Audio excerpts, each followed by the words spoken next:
And welcome into the Thursday edition of Robby and Rexrode here on ESPN 102.5 The Game. Robby Stanley, Joe Rexrode, Ryan Porth here with you on this Thursday morning in Nashville, Tennessee, streaming live on Periscope, on YouTube, and on Twitch as well. Hope everybody is doing well. We've got a loaded show for you here today. Lots to talk about the Titans to get into. We'll begin the show doing that. John Hines, Predators head coach, will drop by at 7:30. We'll look ahead to the game tonight for the Predators against the Detroit Red Wings and revisit with John Hines the hot streak that the fellows are on as well. Hal Gill dropping by at 9:30 as well, Preds radio analyst. So a lot to come here today on the show. Also, Preds Pick to Click, brought to you by New Amsterdam Vodka, coming up at 8:45. Ryan Porth on a hot streak in Preds Pick to Click. So we'll see if he can continue the role today. He looks very confident. Hot streak of one. That's right. Your first one in how long? At least 2 months. It's Really? been a long time. Did you get one real early? Yeah. Yeah, it's been a while. Yeah. You're on a streak, man. It wasn't as long as Robby's drought, but, you know. I think it might have been. No. It's pretty close. No. I mean, your drought was like 3 months. Was the whole time, I guess. But That's true. Joe Rexrode looking real nice today, man. yeah. If you're watching this on the stream right now, there's a clear fashion difference between Robby Stanley and Joe Rexrode today. Yeah, I have to go to my wife's office today and sign some documents. This is for a condo that we bought in Michigan like almost 20 years ago that we're selling. So Nice. if I'm going to my wife's office, I should wear like a shirt, right? Yeah, probably so. Look presentable. Probably a good call. Yeah, I guess. I mean, I could have worn the Beastie Boys T-shirt that I had on. Actually, the funny thing is I thought it was yesterday, so I texted her yesterday during the show. I said, please bring me like a shirt, because I forgot. And she's like, yeah, it's tomorrow, man. Oh, okay. All Hey, right. at least it was on your radar. I mean, there Yeah. are times where events like this happen for me. Nothing. Like my wife will text me like, hey, where are you? I'm like, oh, sorry. Yeah. Supposed to be there. So, I've been good there. for you. Yeah, thanks. The in-laws bought me this shirt. It's kind of nice. Looking very good. Joe Rexrode, a fine-looking man today here on the program. Joe, we've talked a lot about the Titans over the course of the last couple of weeks, and this week the conversation has largely been centered around the coaching staff. Now, we talked yesterday, Jim Schwartz added to the staff as a senior defensive assistant, and what exactly does that mean as you look forward to the defense here with Shane Bowen and all the different moving parts that seem to be there for this defense, and the ongoing story that is Mike Vrabel and the way that he's handled this. And some of this conversation goes back to Mike Vrabel and Dean Pease. And if you remember this time, 3-4 weeks ago, Wesley Woodyard went on our midday show here on ESPN 102.5 The Game, Darren Donegan Chase, and talked about, what he saw out of Vrabel and Dean Pease, and talked about the Ravens playoff game. And that was a very eye-opening interview, and we spent a lot of the next day talking about that as to how that relates to Vrabel, his relationship with Dean Pease, and how he has handled the defensive coordinator position ever since that time. And now some more fuel added to that. Yesterday, I guess, is when the new Bussin' with the Boys podcast came out with Taylor Lewan, Will Compton, and Arthur Smith a part of this as well. So there's a lot to unpack here when we have this conversation. Let's start by replaying the comments from Wesley Woodyard, former Titans linebacker, from Darren Donegan Chase this time last month about Vrabel, the defensive coordinator saga with Dean Pease, and everything that kind of led to the discussion that we've been having all week long. Here's what Wesley Woodyard had to say on Darren Donegan Chase a few weeks ago. Vrabel wanted to be the guy that was calling the defensive plays, and Coach Pease was very well at proving himself. He's already proved himself. He's already been through this. So when it comes to why should I loosen up my play calling ability just so you can make play calls? Like, I'm going to be a great defensive coordinator no matter what. I don't need you stepping on my toes. And you can kind of see a little bit of those heads bumping during the games last year, and 2 years ago, I should say.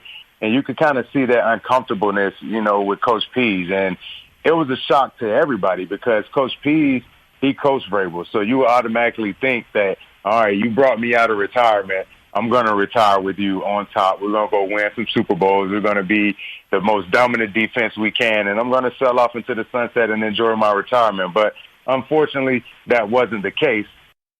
So that was Wesley Woodyard talking about Dean Pease and used the word uncomfortableness in regards to the way that kind of transpired between he and Vrabel heading into the AFC title game. And we spent a lot of time, Joe, talking about, okay, what does that mean? Like, what does that mean between the relationship between Mike Vrabel and Dean Pease?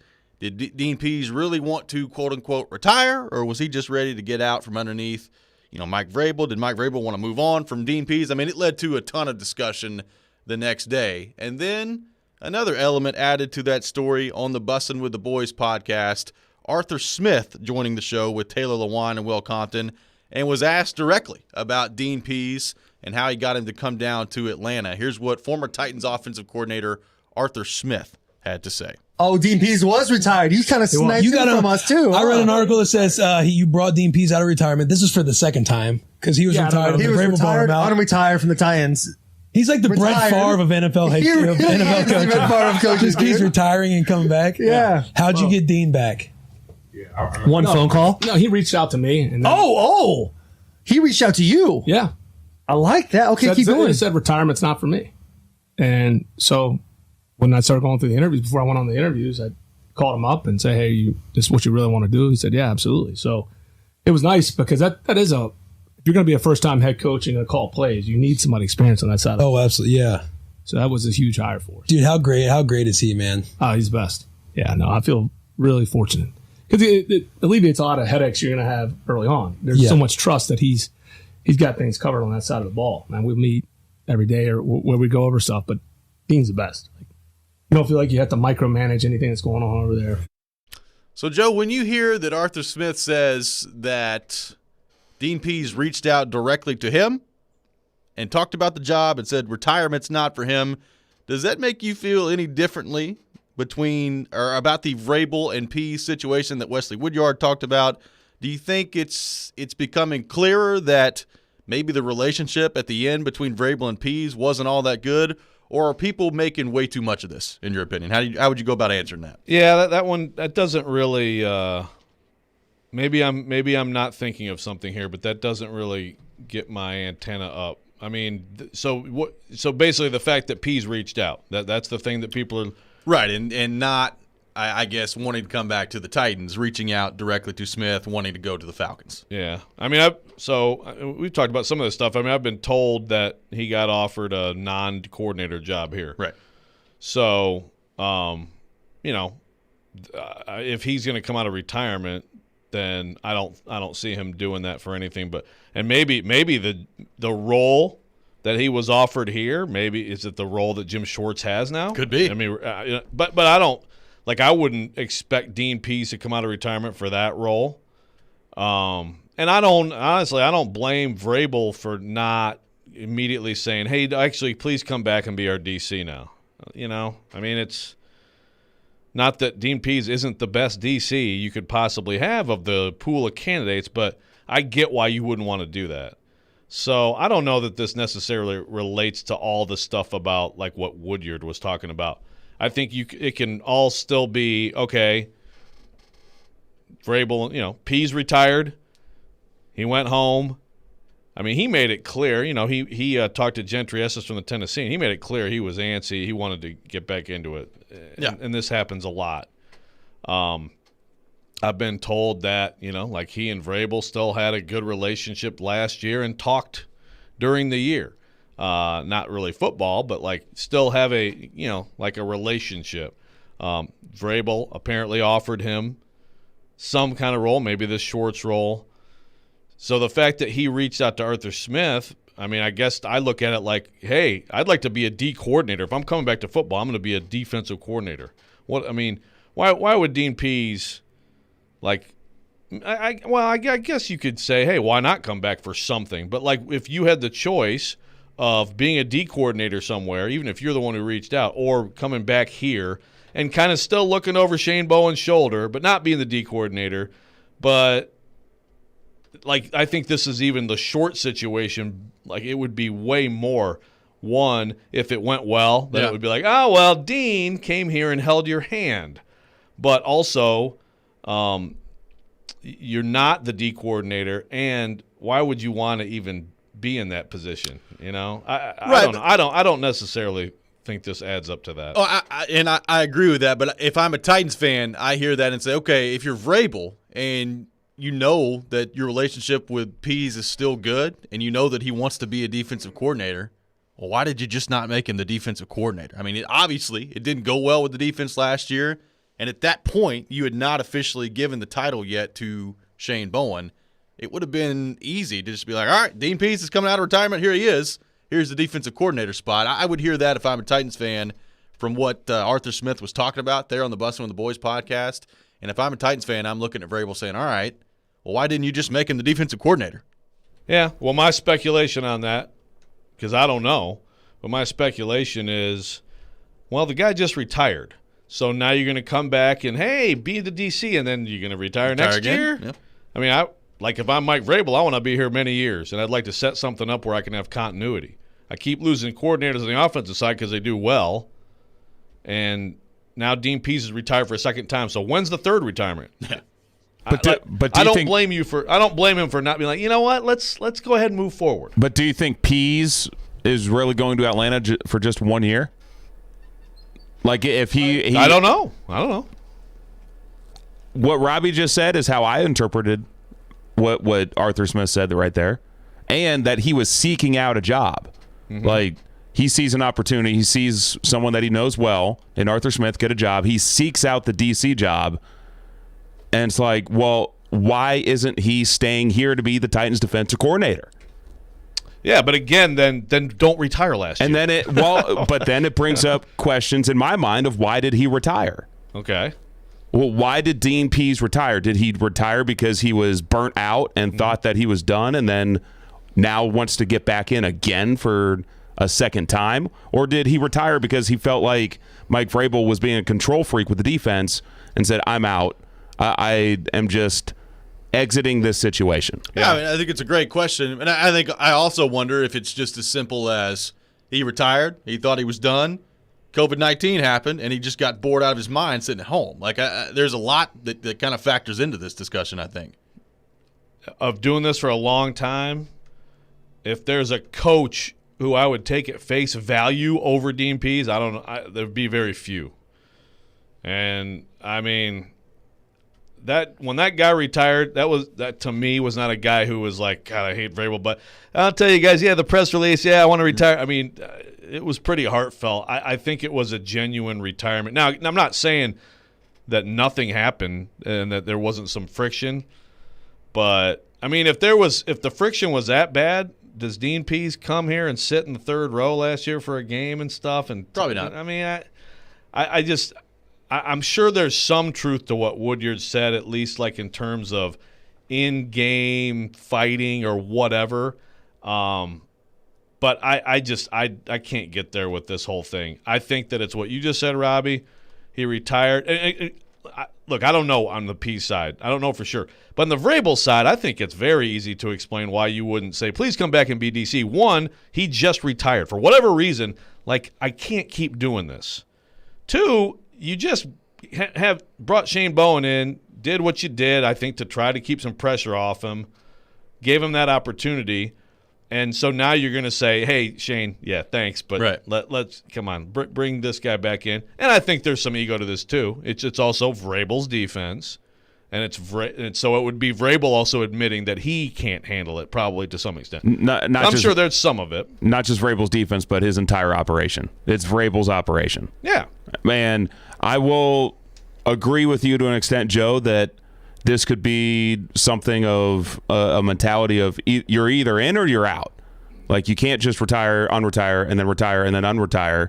You know, I've had people working here before who leave for another job and then they want to come back and then they want to leave for another job. It's like, all right, you're either in or you're out. Like, not going to keep doing this. Right. So there could be very much so some of that mentality from Vrabel as well. Well, it could just be he's got a really strong belief in Shane Bowen. I mean, obviously he does. He's got a really strong belief in Shane Bowen. And, you know, Titans fans don't want to hear that, and they hate talking about that, and they're very skeptical of what this is going to look like with Shane Bowen. But I think it's pretty clear at this point Mike Vrabel believes in Shane Bowen. Otherwise, why would he continue to put himself in this situation? Yeah, and again, I think wants to have some continuity there probably. If Shane Bowen is what he thinks he is, then he'd like something to last for a few years in a row. I don't know. I mean, look, what Wesley said it's an eye-opener. And really it demands some following up. And you know, like at some point here, like, okay, really, like there's got to be some more, frankly, some reporting on our end that helps tell this story a little bit better. But I don't take what Arthur Smith said yesterday as some bombshell. I mean, I think Dean Pease clearly is a guy who, like a lot of football guys, struggles with it's time to get to the grandkids and then it's like, oh my God, I miss football. I mean, I think that's fundamentally what this is. And if I'm him coming back, I'm not coming back to, like, Jim Schwartz is what, 54? Yep. You know, he's going to come back into the game and at some point and be a DC. I mean, Dean Pease is at the end. He's so 71. if he's going to do it, he's going to do the job. We are off and running here today on Robby and Rexrode. Taking your thoughts on our text line driven by WilsonCountyHyundai.com, 615-737-1025, 615-737-1025. We'll continue the discussion on the Titans when we come back. What would we consider to be a success for offensive coordinator Todd Downing in year one? We'll discuss it next. This is Robby and Rexrode here on ESPN 102.5 The Game. This hour of Robby and Rexrode is brought to you by Train. Get a great deal this spring on a new Train heating and cooling system. At Train, they test so it runs. Visit traininfo.com to find your local dealer and learn more. It's hard to stop a train.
Tune in later on in the show as we reveal a keyword for you to text into the game line for your chance to win the T-Mobile Hockey Homegate giveaway. A Dos Equis prize pack, including a case of beer, dessert from Nothing But Cakes, a T-Mobile prize pack, and food provided by 312 Pizza Company in Germantown. We'll have that opportunity coming up for you a little bit later here in the show. Welcome back in, Robby and Rexrode here on ESPN 102.5 The Game. Robby Stanley, Joe Rexrode, Ryan Porter with you on this Thursday morning in Nashville, Tennessee. And, Joe, we spent a lot of time talking about the defensive coordinator spot, that side of the ball in particular, with how bad it was. They've made some additions on that side, some key subtractions as well, and now Shane Bowen officially holding the title as defensive coordinator. But there was another move made by the Titans at offensive coordinator. Arthur Smith out the door. He is now the head coach with the Atlanta Falcons, and they have promoted from within Todd Downing coming on board, and he will now be the offensive coordinator with the Titans. And it's not a very enviable situation to be in for Todd Downing. You're replacing a guy who just led this franchise and this offense to, I think, certainly the most explosive offense that we've seen since they've been in Nashville and arguably throughout the entire history of their franchise. Now, you've still got some good pieces. You've got Tannehill coming back. You've got Derrick Henry. You've got A.J. Brown. But you've lost Jonnu Smith. You've lost Dennis Kelly. You've lost Corey Davis as well. So this is going to be a different-looking offense to some degree, and there's already a high standard anyway. So I ask you, as you look at the situation now unfolding before Todd Downing, what do you think should be considered a success in year one, knowing going into it that the expectations for that offense are going to be very, very high? Well, I think the overall production needs to be close. Now, if the defense is better and this team can still win without having to get to 30 points a game, then it helps him. Winning still ultimately helps you. If the Titans were good on offense and a little bit subpar on defense last year and went 11-5, then it wouldn't have become what it did. But they were bad. They were terrible. So the offense had to be great. You'd like the offense to be great again. Is that realistic? When you lose Corey Davis, when you lose Jonnu Smith, you say goodbye to your right tackle and you don't know where that is. I don't know. I think you still have the trio of players who I think is comparable to a lot of teams around this league. How many teams have a trio of QB, running back, receiver like Tannehill, Henry, Brown? Not many. And it's a pretty short list. So, if it goes down a little bit, I think reasonably you can look at that as, okay, that's what happens in this league. Defenses adjust to what you're doing. You lost some people. That's okay. And plus, Arthur Smith there's a reason he's a head coach right now. You were following up someone who was really good at his job. So I think you can go down a little bit and be okay, and people aren't going to freak out. Now, if you have a clunker in there early, where you score 13 or something, yeah. Then you're going to get like the Raiders fans coming out of the woodwork saying, "I told you so," and it'll be rougher for him. So just don't have those clunkers. But I think specifically, you got to be able to obviously figure out the rest of your receiving core. Who's your starting tight end? Are you going to get Darrington Evans involved and let him add an element to the offense? I think that's one of the exciting things for Todd Downing is if you have him healthy in year two, you may be able to do some things that they just couldn't do last year. The run. There's no reason the running game should suffer. I'm not saying Derrick Henry's going to run for 2K again, but the running game's mostly in place there, right? All the pieces.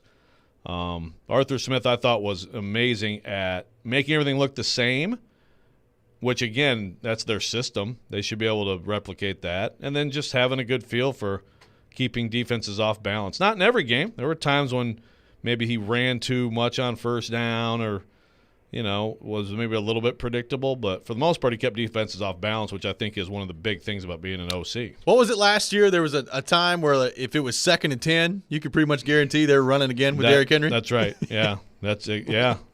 2nd and long, they were going to run the ball and make it at least 3rd and 6, So, yeah, it got a little predictable. But I think overall, again, OC is the easiest job in sports to know what the person is doing. Oh, for sure. We all see what he does. You can't really, you can see what a defensive play caller is doing, but it's still reacting to the offense and making plays. The offensive coordinator, every single thing he does on a work day, we know what it is. And so anything that doesn't work, he screwed up. But, yeah, Arthur Smith got a little predictable in those situations. I don't think he had a great day against the Ravens. His last day was not a great day. But overall, man, it's a tough act to follow. Yeah, overall, it's you've got some big shoes to fill if you're Todd Downing. And I think you brought up something there that I think we recognized at the time, but I'm interested to see whether or not we really took that for granted with Arthur Smith being here, and that is just the feel for the game and when to make certain calls. You're never going to get it perfectly if you're an offensive coordinator, and there are going to be times where you've made the wrong call and you've gone the wrong direction. But by and large, I thought Arthur Smith was phenomenal at knowing when to break out certain plays, whether it's a trick play, whether it's a toss sweep to Jonnu Smith, or just running the ball right up the middle on a wildcat. It was really amazing at times how good he was at keeping the defense off balance.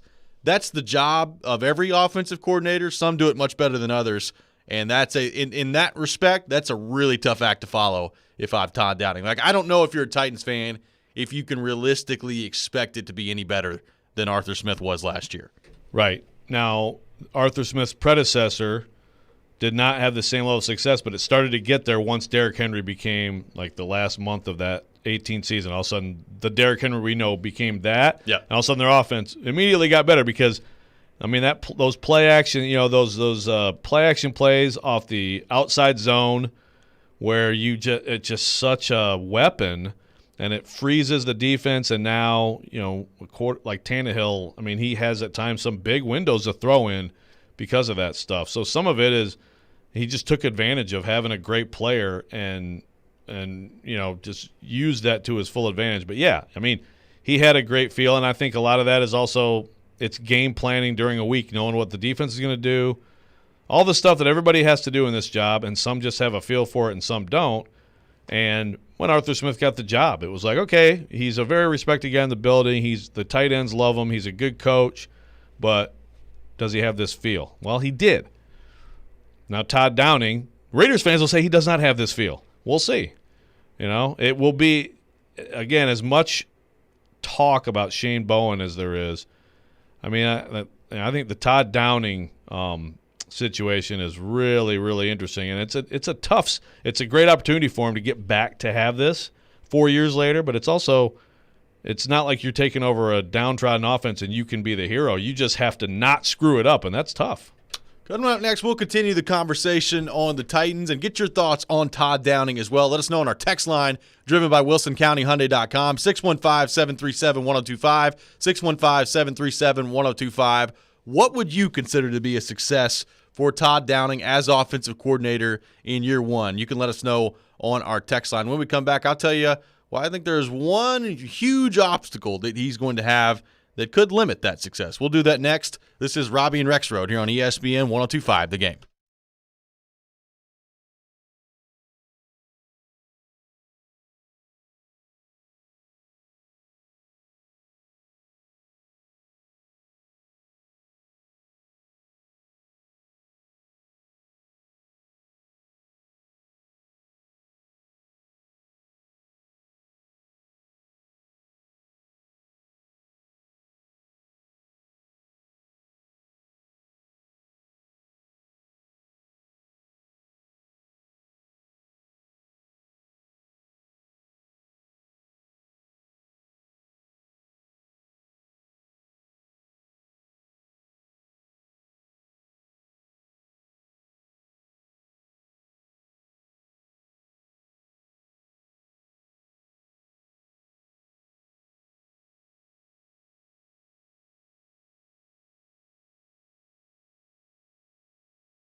Welcome back in, Robby and Rexrode here on ESPN 102.5 The Game. Robby Stanley, Joe Rexrode, Ryan Porth here with you on this Thursday morning in Nashville, Tennessee. Talking Titans, taking your thoughts on our text line driven by WilsonCountyHyundai.com, 615-737-1025, 615-737-1025. So, Joe, we've talked about Todd Downing and outlining what we think could be a successful first season for him as offensive coordinator for the Titans. There is one gigantic obstacle, though, that I still believe is in his way, and that is what in the world they're going to do at tight end. Because Jonnu Smith, as much as we've talked about how he got taken out of the passing game because of injuries last year, I think it's pretty clear how important he was to this group, and that's a massive loss. If you're Todd Downing, you feel good about Ferkser being in there. I think you feel good about Jeff Swaim being in there as well. And obviously he's got a lot of familiarity with those guys being their coach. But there's still a pretty gigantic hole at tight end that you're going to have to figure out, whether that's in the draft or maybe just Anthony Ferkser. You got a lot of faith that he's going to become your number one tight end. But to me, as much as we've talked about losing Corey Davis, and you've got Josh Reynolds coming into the fold as well, which is a weapon that I'm very intrigued to see what happens there. Right now there's a gigantic hole at tight end, and if I'm Todd Downing, that's a pretty big concern to me at this point moving into this season. Yeah. I mean, the more I think about those top 100 picks, and my mock had them taking a tight end, but the more I feel like, gosh, that's got to be one of them, right? You would think so. Although I also look at Michael Pruitt, who I don't believe has been signed by anyone, and to me, you could do a lot worse. And I don't know, like, his injury situation, but if he's healthy, I feel like you could do a lot worse than having – a Pruitt, Swaim, Ferkser, rookie you can bring along situation. I don't think that'd be bad. I mean, right now, you could look at like Jeff Swaim as your inline blocking tight end. You could look at him as tight end one. I just don't look at Ferkser and won't look at Ferkser as that exactly. Maybe we're underestimating Ferkser as a blocker, but I think that he's a specialist. But maybe there's somebody.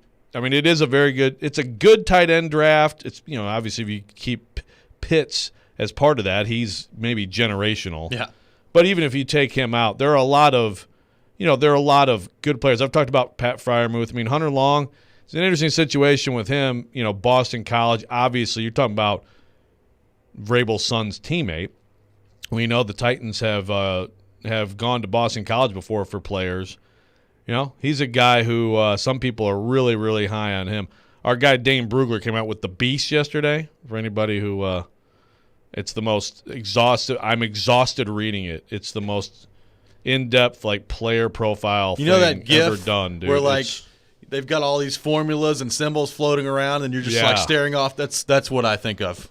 Like it's like the 48th ranked cornerback. It's hours and hours spent on. It's a lot. But anyway, it's a great guide, and I mean Hunter Long is a guy who has a lot of ability. So maybe there's somebody like that, a Pat Freiermuth, Trimble from Notre Dame, who they feel like can come right in. I mean, I went with Brevin Jordan, the Miami tight end. The Titans were at Pro Day for Miami. Of course, they have edge rushers too of interest. They had a very high interest Pro Day, but I think my guess right now is it's Swaim, it's Ferkser, and they got some guys like Parker Hesse and those guys, but I mean then it's going to be a rookie with a prominent role, just like there's going to be a rookie corner with a prominent role and a rookie edge, I think, with as the number 3.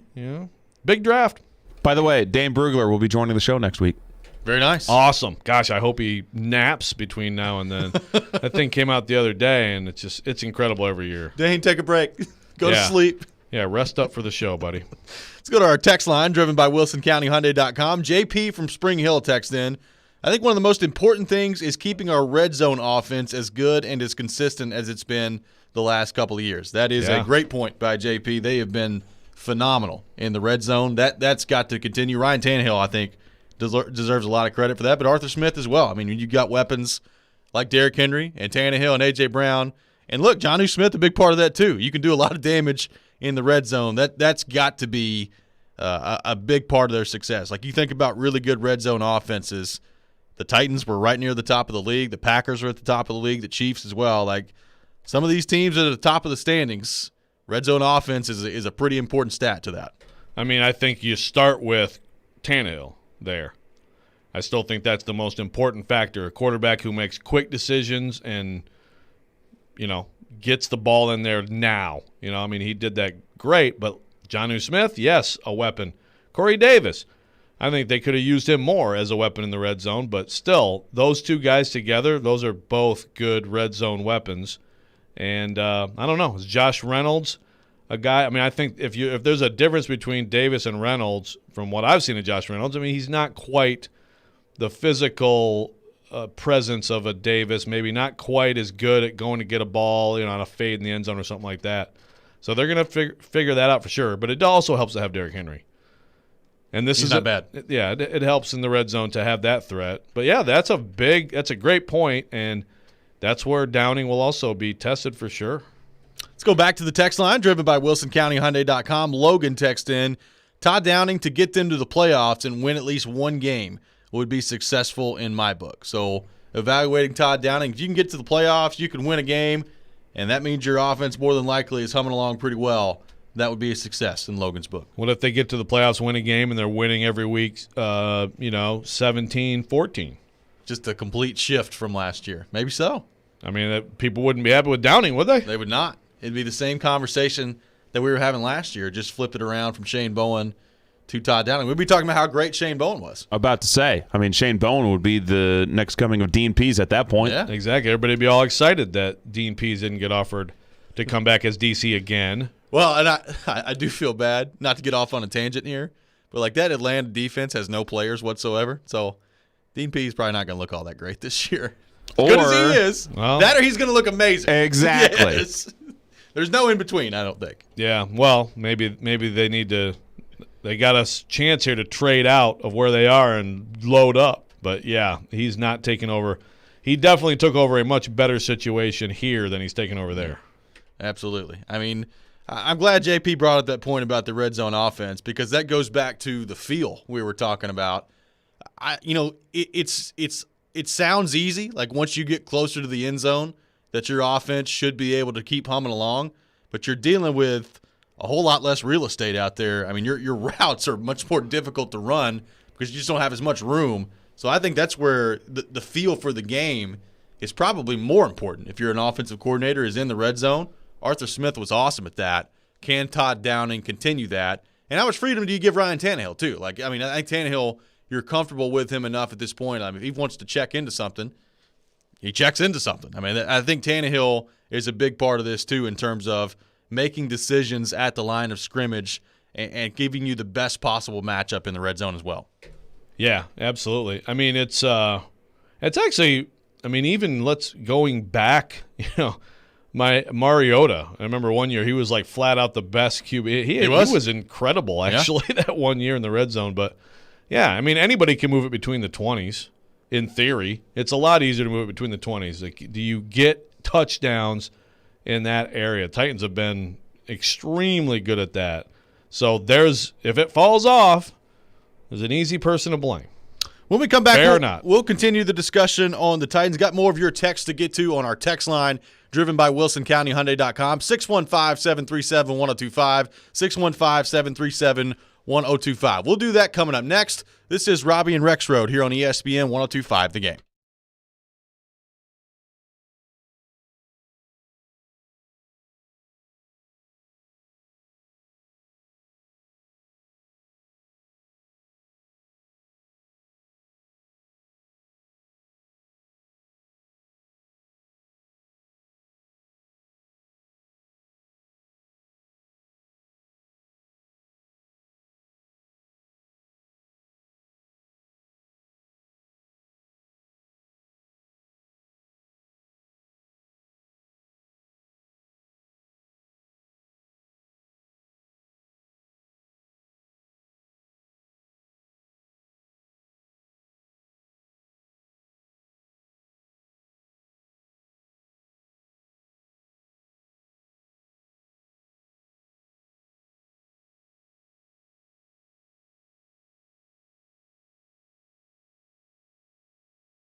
Welcome back in, Robby and Rexrode here on ESPN 102.5 The Game. Robby Stanley, Joe Rexrode, Ryan Porth here with you on this Thursday morning in Nashville, Tennessee. Streaming live on Periscope, on YouTube, and on Twitch as well. Talking Titans, taking your thoughts on our text line, driven by WilsonCountyHyundai.com, 615-737-1025, 615-737-1025. Now, Joe, we talked about the tight end position in the last segment, how there's still a pretty glaring hole there for the Titans as they head into the NFL draft. Eric on the text line says, what about Jared Pinkney? What sort of a role could he have with the Titans? And he's an interesting guy to me, Joe, because I remember, I guess it was his junior season at Vanderbilt, there was talk about him being, one of the top tight ends in the draft if he were to come out that year. Now, he elects to stay and does not have a very good season the year after that. Vanderbilt as a whole did not have a good season the year after that. And it kind of feels like he became either an afterthought in the draft or maybe was just overly hyped in the draft to begin with.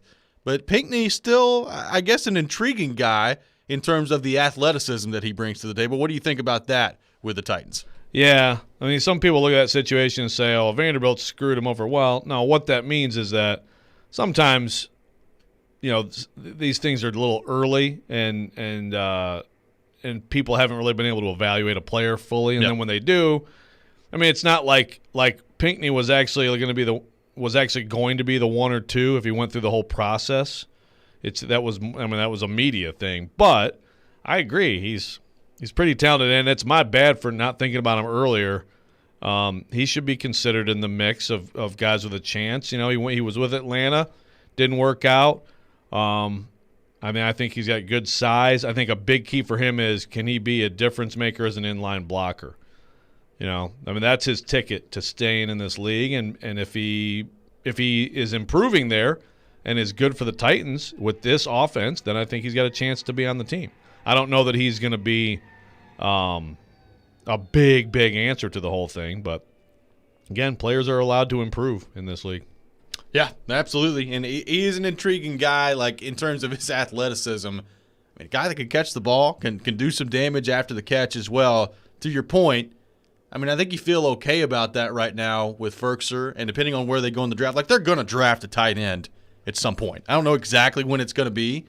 What style of tight end do they draft? They're all different types. There are some that can come in and they can be your inline tight end right away, and they can block really well, but they're probably not bringing much to the table in terms of the passing game. Like, how do you go about weighing that if you're John Robinson and the Titans? That's going to be very interesting to me because – you do have Ferkser, and I think you feel good about what he brings to the table receiving-wise, and you're going to need some weapons over the middle. With Humphreys gone, now with Jonnu Smith gone as well, like Ferkser's going to be a big part of what they do over the middle. I think Darrington Evans could be as well, but how do you go about evaluating that if you're the Titans? Like, if you've got a tight end on the table in the third round that you feel really good about being a blocker, but you think may take a while to be an impact player in the passing game, do you take him? Like, is that something you do in the third round? I'm fascinated to see how the Titans handle that because, sure, you'd like to have a guy that could come in and do both really well immediately, but that's hard to find. Even with Jonnu Smith, it took some time for him to be able to sit there and develop and become the blocker that he eventually became, and then he became, I think, one of the most gifted players on the offense. I think he's going to do really well in New England. I am fascinated to see how the Titans go about handling the stylistic point of the tight end that I think they inevitably end up drafting. Yeah, I kind of look at it like with Eli Tolvanen. He wasn't ready in a lot of ways, but you knew the skill, right? And so eventually the other stuff caught up. But you can't teach the thing he does better than most people. Right. So I would opt for, and I think that's what they did with Jonnu Smith. He was an elite offensive weapon in college, and they brought him along, and then eventually becomes an all-around better player. To me, like if you not that a good blocker can't learn to be a good receiver, but I'd rather have someone who I know can be a difference maker in the passing game as long as they have the physical profile necessary and then work on that stuff. Let's go back to the text line driven by WilsonCountyHyundai.com. CD text in, says, bringing in Jim Schwartz as defensive assistant to me would be like bringing in Chip Kelly as an offensive assistant. I don't know if that's a shot at Jim Schwartz or if he just really likes Chip Kelly. Yeah, I need more explanation on that. I need more.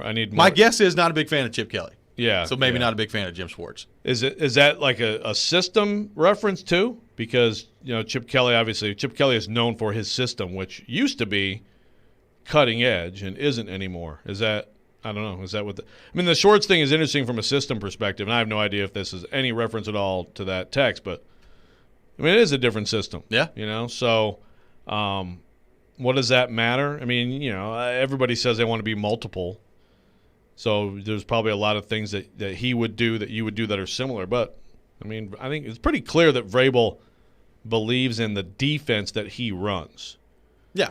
And this is not the defense that Jim Schwartz has run forever and ever. Fourth, what do you think of the Jim Schwartz move? Do you find it weird that he's in here in this role? How do you go about kind of approaching the thought process here from Mike Vrabel and the Titans? I think the Jim Schwartz move was very curious because for the one of the points that you guys have brought up the last couple of days, the fact that Schwartz has always run a 4-3, and that is not the Titans' defense that they run.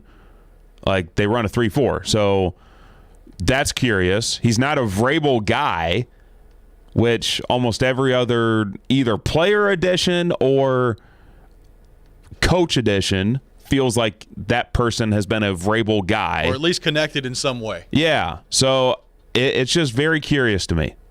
I know Schwartz lives here and his family has been living here. So maybe it's just the convenience of him living here, and you've got someone who's been in the NFL for a long time and has had success. He won a Super Bowl with the Eagles as DC. Maybe it's just as simple as that. But I guess, from a schematic standpoint, I did find it to be pretty interesting. And I don't really know how much impact he's really going to make because nobody really knows what his role truly is. Yeah. He is a Belichick guy. Yeah. Going way back. But they share that. Yeah, when Schwartz stepped back, I know a lot of coaches, we just talked about DMPs earlier, he talked about like his kids and his time of his life, right?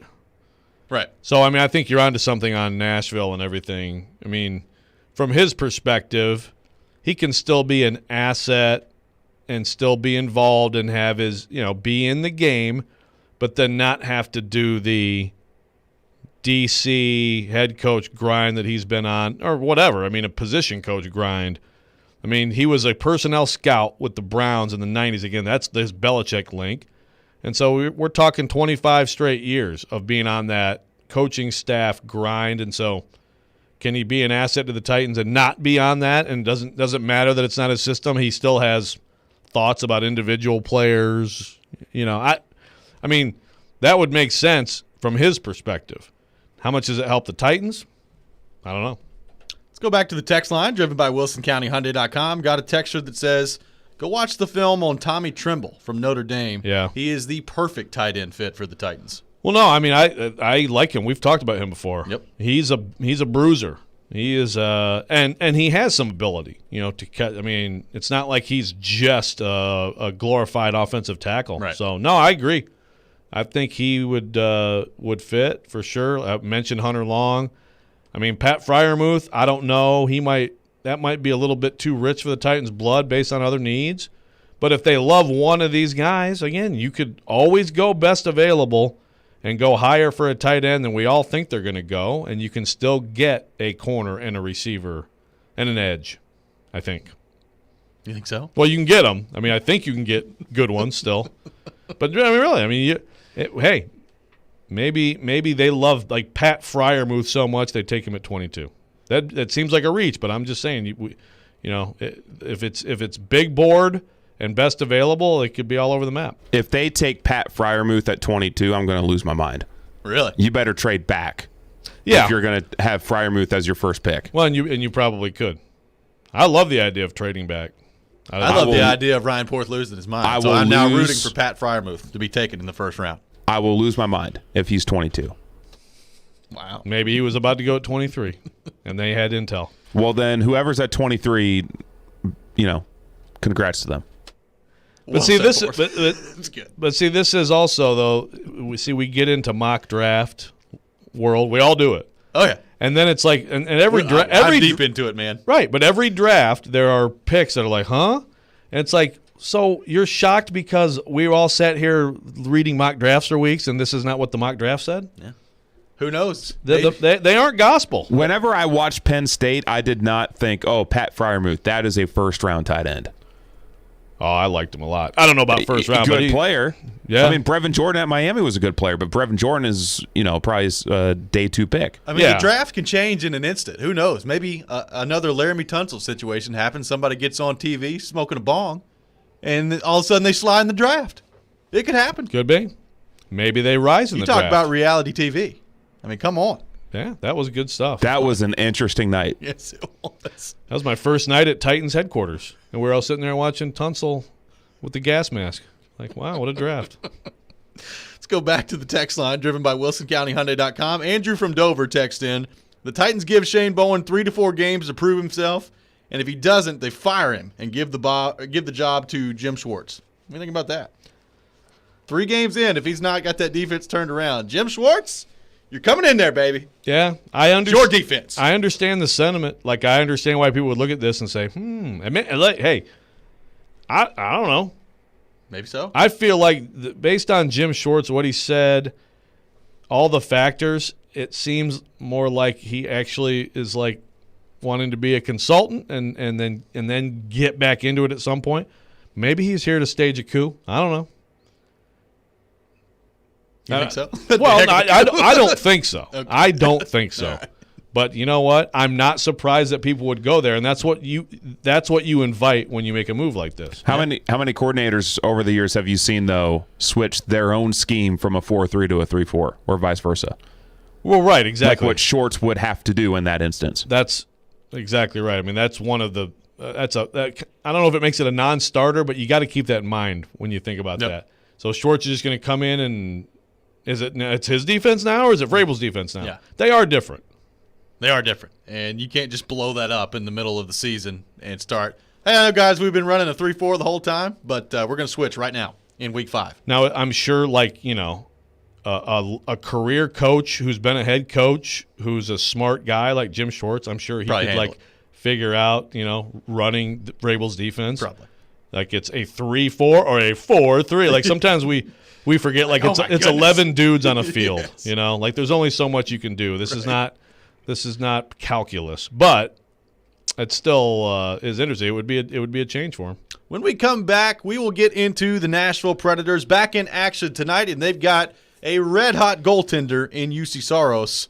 How much do you believe this turnaround for UC Saros is real? We'll discuss that coming up next. This is Robby and Rexrode, live from the Wholesale Link Studios, powered by RumbleOn.com, here on ESPN 102.5 The Game.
Welcome back in hour number 2 of Robby and Rexrode here on ESPN 102.5 The Game. Robby Stanley, Joe Rexrode, Ryan Porter with you on this Thursday morning in Nashville, Tennessee. Streaming live on Periscope, on YouTube, and on Twitch as well. We'll be joined later this hour at 7:30 by Predators head coach John Hines. Looking forward to that conversation with him. Hal Gill dropping by at 9:30 as well. And speaking of the Nashville Predators, back in action tonight against the Detroit Red Wings.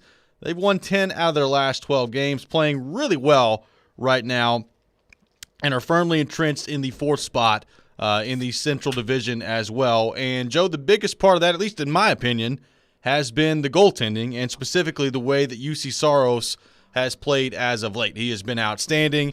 I mean, he's stopping almost 97% of his shots over a recent stretch here. I mean, you're going to win a lot of hockey games doing that. And the question is, all right, how much of this is real with UC Saros? How much of this is sustainable? And how much of it is just he is in an absolute hot streak right now, and eventually that's going to come back down to earth, and it's going to come back down pretty significantly? I think that's a fascinating question if you're David Poile and the Predators, especially this week, to try to address. With the trade deadline coming up, I think a lot of guys are playing well. I think they're playing well defensively for the most part. This team, the way it's constructed, I mean, it's never going to be this offensive juggernaut out there 5-on-5. With the power play coming alive, has made this team more dangerous offensively as well. You heard Matt Duchene talk about that yesterday here on the show with us. But this, to me, is very interesting. How much of this is real with UC Saros, and how much of this is just an extreme hot streak? And going about weighing that, if you're David Poile this week at the trade deadline, I think it's going to be pretty interesting. Yeah, it's been really impressive, and like when someone's playing this well, I hate to be too skeptical, but sure. I mean, all goalies have ups and downs, right? The greatest of all time have their peaks and valleys. It's just sort of like the same thing for me with the Preds and the trading deadline. I'm sticking with, I think they need to sell to some extent. And with UC Saros, it's great to see him play like this. I mean, think about just a few weeks ago, it was like, oh, well, Pekarine's got to be your goalie. Yeah. Saros, he seems to have these early season things. That's pretty consistent with him, right? That early in the season, it takes him a little bit of time to get going. But I do think this is the most sustained excellence that he's had. Someone could prove me wrong statistically, but he's never been everyday goalie playing like this. The end of last year, it was obvious, I think, that he was going to be the starter in the postseason because of how he played. But even that stretch, to me, was not this. So what does that mean? Yeah. I don't know. I think it's a great question. And I would agree with you. This is, to me, the longest period of sustained success that he's had. The question is, how sustainable is it? And it was interesting. We talked to Chris Mason earlier this week, Preds TV analyst, obviously former Preds goaltender as well, about UC Saros, what he's seen out of him, and how sustainable this could be from his perspective moving forward here with UC Saros. Here's what Chris Mason had to say on the show earlier this week. I think he's at that level. I think you can sustain it. I mean, in my career, I wasn't a starter for the majority of my career, but I had a couple good runs where in St. Louis, I played 34 straight games. And, I had that feeling the entire time. You just get there. And the guys around you, it's kind of a group thing, I think, as well. But obviously Saros is the one that's, been that consistent, whether they've had good efforts or not. And Saros has shown in the past that once he gets there, he can stay there, for long periods of time. And I think, and he's done that every year. And the best guys in the league are the guys that can do that. And, and not just at a level that's, he's good every night. He's unbelievable every single night. So that was Chris Mason earlier this week here on the show, talking about how this is sustainable over a certain period of time. He mentioned playing 34 straight games with the Blues and having to play every night, and you just kind of feel like you're in that groove. You feel like you're in that zone every single night. And we've seen this happen in the NHL before. I mean, I think of Jordan Bennington a few years ago with the Blues on their run to the Stanley Cup. He came in and immediately was just hot, and he never really stopped. Like, that's just the way he played the entire time. And they rode him all the way to a Stanley Cup. Now, I'm not saying the Predators are getting ready to ride UC Saros to a Stanley Cup, so don't go crazy or anything like that. But I do think there is a portion of the fan base and even a portion of me that thinks that, well, this has been a good story. UC Saros is playing extremely well. This is going to stop at some point relatively soon. But maybe it doesn't. I mean, maybe this is just what he is right now in this stretch, being the starter for the first time. And if it is, if you get pretty high-level goaltending out of him the rest of the way, that does make you feel better about a potential playoff run, because we've seen it. The great equalizer in the NHL and in the Stanley Cup playoffs, if your goaltender can play well, you give yourself a chance. Yeah, I mean, look, he has to win a playoff series and play really well, I think, for there to be a huge change in how fans view it. And I'll speak for myself. I need to see him do that in the playoffs. I mean, I think that's something that's fair.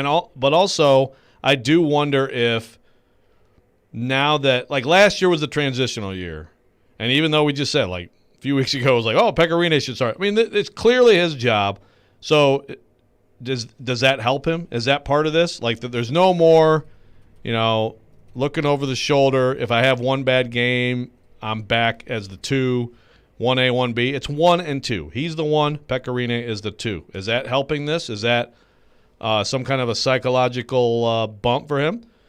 On the flip side of that, I mean, I know on this show and other shows and all around town to be spending too much time worrying about that stuff, but there was a lot of talk about him as the bridge goaltender, and he's just not quite up to this. Is that fueling him?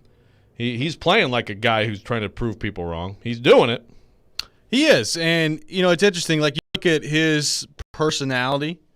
You don't think of a guy that really cares about all that or cares about the image of him out there, but every athlete to a certain degree. I mean, that drives them to a certain blocking degree. people on Twitter left and right. Yeah, maybe so. Getting into Kevin Durant, profane. UC Saros burner account?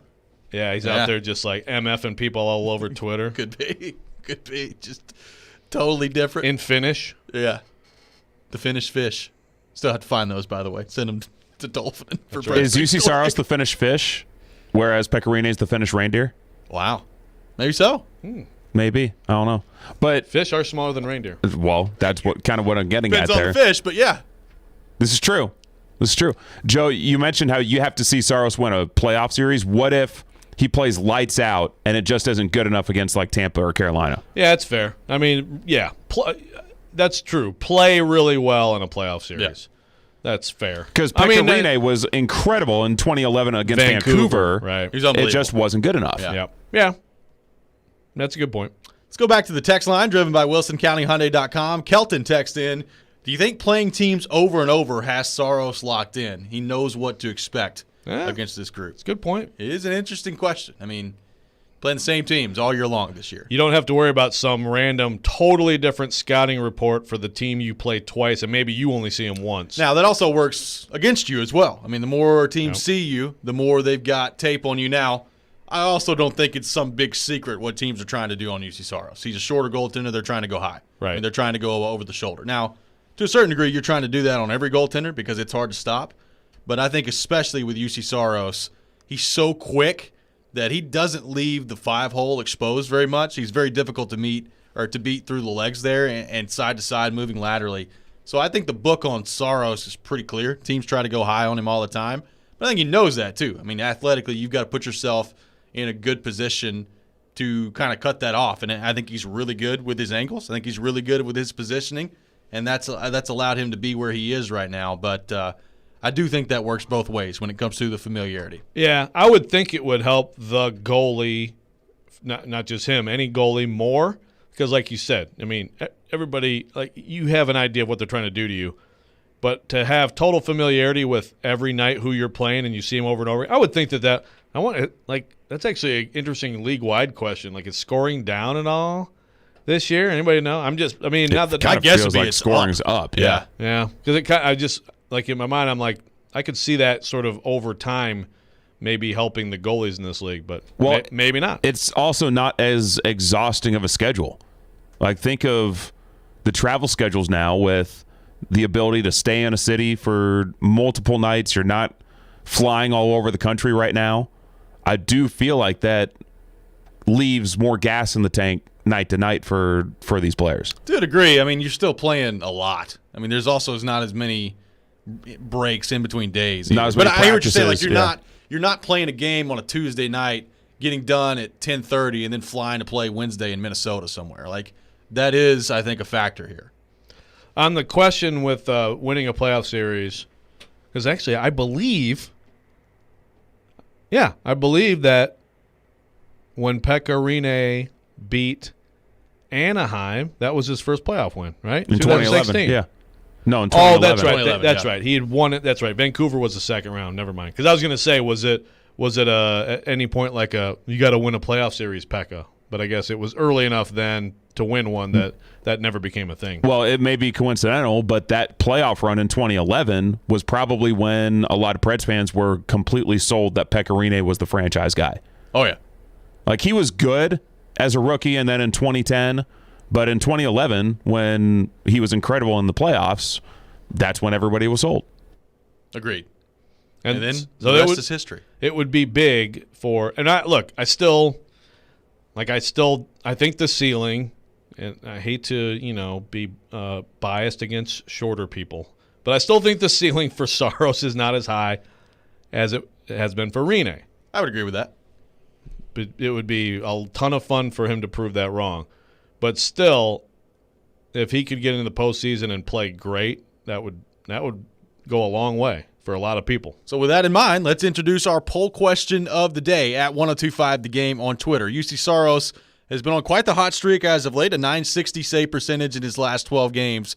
Big picture, how do you view Saros as the Preds goalie? Do you view him as the franchise goalie, the bridge starter to Askarov, or an average goalie right now who's just simply riding a hot streak?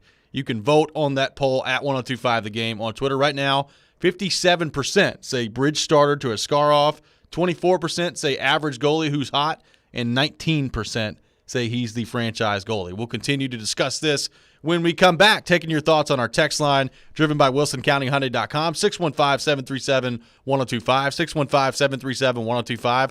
We'll do that next. This is Robby and Rexrode. You're on ESPN 1025 The Game.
if you look at all the wins we've had this year, because we're not the highest scoring team, almost all of them, I think I can only think of 2 wins we had where, maybe 3 wins this year where our goalies didn't have to be at the top of their game. And Juice was definitely on fire last night and playing great. And he kept us in it long enough to have our game come around and win. So unfortunately, we need that from them right now, and they're delivering. So it's great to see him playing the way he is.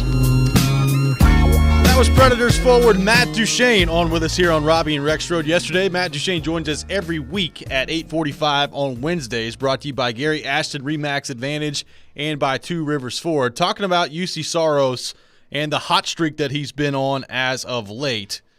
A .960 save percentage in his last 12 games.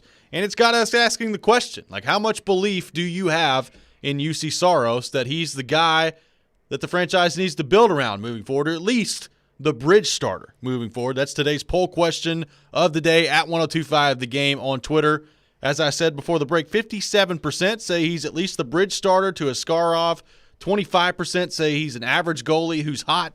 18% say the franchise goalie. Joe, what do you think of the percentages so far in the poll question?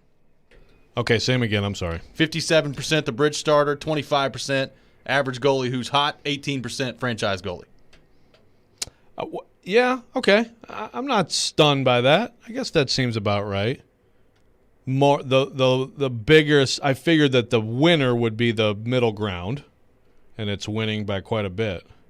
Yeah, it is. I the franchise part of this, that's difficult because I think we've dubbed him as like the replacement to Pecorine for a long time, and I've talked about that. I think he's a really good player. Then you draft a guy like Askarov last year in the first round, and the kid is just lighting it up. I mean, I've seen some tape on him. I've watched the scouts talk about him. I mean, apparently, I'm not going to say he's can't miss because there's no such thing as a can't miss unless you're like a Connor McDavid or somebody like that. But you talk to scouts, Askarov's about as close to can't miss as they describe at the goaltending position. So you feel great about that moving forward, and maybe that influences this question. Like maybe the franchise part of this, that's what people are waiting for, and they're waiting for that guy that you've just taken in the first round to come in and be that guy, whether it's 2 years from now, 3 years, 4 years, whenever that time comes. But I said it earlier this year, Joe, like I wasn't convinced that Saros was even the guy that needed to be the goalie the next few years on a bridge deal. Like to me, the way he started this season, and I realized the penalty kill was a big part of this, and it was a whole team problem, but I didn't think Saros was playing all that well. And the sample size at that point was pretty significant in terms of the amount of games that we had seen him play, and I just did not feel comfortable that he was even going to be the bridge guy. I will say the more I watch him play, and the more you kind of realize what you'd have to do if you don't go the route of Saros, whether it's bringing in a James Reimer or somebody like that, like I think he's probably the best option out there at this point. So I will say that this run has convinced me enough to the point where I am way more open to him being the bridge guy at least than I was this time a month and a half ago. Well, and the unknown is undefeated. So when you say Askarov is a can't miss, does that mean a can't miss that he's going to be an NHL starter, or a can't miss that he's going to be like a Vezina candidate multiple times in his career? You can be fantastic at lower levels and you can have all the skills and still, like, how do you know until you're actually there in this cauldron? There's nothing especially else. That position. Yeah. Right. Well, there's nothing like the pressure here and the tension here and all that stuff. And at that position, it's going to take 3 to 5 years for you to know truly what that goalie is. I mean, Andrei Vasilevsky, early in his NHL career, was okay. I mean, he was pretty good, but now he's elevated himself to a point where he's the best goalie in the league. Yeah. I mean, Saros right now, for his career, .920 save percentage. Pretty good. 251 goals against. It's not like Hall of Fame numbers, but it's good. It's pretty good. It's good numbers. And you can win a lot of hockey games with that. And that's where it's like, I mean, really a lot of it to me comes down to how do you handle those huge games, those big moments, and that's so hard to know, right? No, you're exactly right. But we don't know with Saros either. We've seen him one time in the absolute pressure of which is a weird situation anyway, in a bubble with no fans and all that stuff, and it was a preliminary round. It wasn't great. He let in some goals that like you don't. I thought like just about one per game that you're like, man, you got to have that one. It wasn't like terrible, but I think that's part of that in tandem with how he started this year. I was like, I don't know. But, when you play this well for this long and you're carrying a team, it's going to change some minds. I've changed, too, in the last few weeks. And I think you just have to try to keep the mind open on this whole thing because it could go different ways. We had Adam Vingan on yesterday from The Athletic and talked to him about UC Saros and the direction of where he's going in his career as they continue to move forward here with the Predators. Here's what Adam Vingan from The Athletic had to say yesterday on the show. He is not going to be what Pecorine was for this team for so long, but he is a good enough goalie, to win games at a consistent rate like he has been now. And I think he's a good enough goalie to win in the playoffs. It didn't happen last year. It could happen this year. But at the very least, as I've said before, he's the goalie of the immediate future. If he is the goalie that gets you from Pecorine to Yaroslav Askarov in 3-4 years, so be it. But that's still an important role. So I think UC Saros has done a phenomenal job. So that was Adam Vingan yesterday here on the show, and talking about being enough to be the bridge guy to Askarov, and he's right. That is an important role. Like, you have no clue when Askarov is going to be ready. Maybe it's 2 years, maybe it's 4, maybe it's 5. Like, we don't know exactly when he'll be ready. So you're talking about, I think at the very least 2, and that's a significant amount of time that you've got to invest in a goaltender as you move forward after this year. So an important role, even if it is just a bridge guy, if you're UC Saros, that's an important role for the Predators to figure out. And like I said, I think he's gone a long way towards proving that to me, at least. I mean, what are you gonna find that's better? That's the thing. Like right now, I don't know if that exists. Now, playing like UC Saros played at the start of this year, you can find things that are better. I mean, you absolutely could. How much of that was the team as a whole? How much of that was the penalty kill in front of him? And obviously, I mean, you think about the Dallas game. Yeah, that kind of wrecked the penalty kill all year long. Yeah, well, it wrecked his goals against. Yeah. How many how many power play goals this year? Were they 4? I think he had 5 in that game. They had 5 in that game? Yeah, that'll hurt. That'll hurt the average. Yeah, that'll leave a mark. When we come back, we'll continue the discussion on the Nashville Predators. Predators head coach John Hines will join us. We'll look ahead to the matchup tonight for the Preds against the Red Wings. All that coming up next. This is Robby and Rexrode here on ESPN 102.5 The Game.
Preds fans, join 102.5 The Game on Wednesday from 6 to 7 p.m. for Smashville Live, featuring Preds players, former players, and other special guests. You can also watch the show online via 102.5 The Game's Twitch, Twitter, Facebook, YouTube, and TheGameNashville.com. Smashville Live brought to you by New Amsterdam Vodka, Spring Hill Heating and Cooling, and Red Spirits and Wine in Bellevue.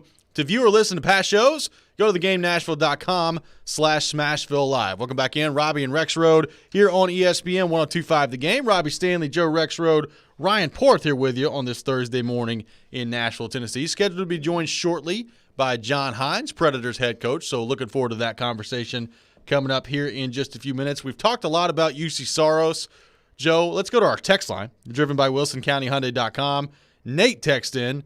Says, I need to see more from Saros to say he's a franchise goalie. He's been streaky over the years, and right now he could just be on a heater. We don't really know. How would you compare his play this season to the future, since this season is very unique?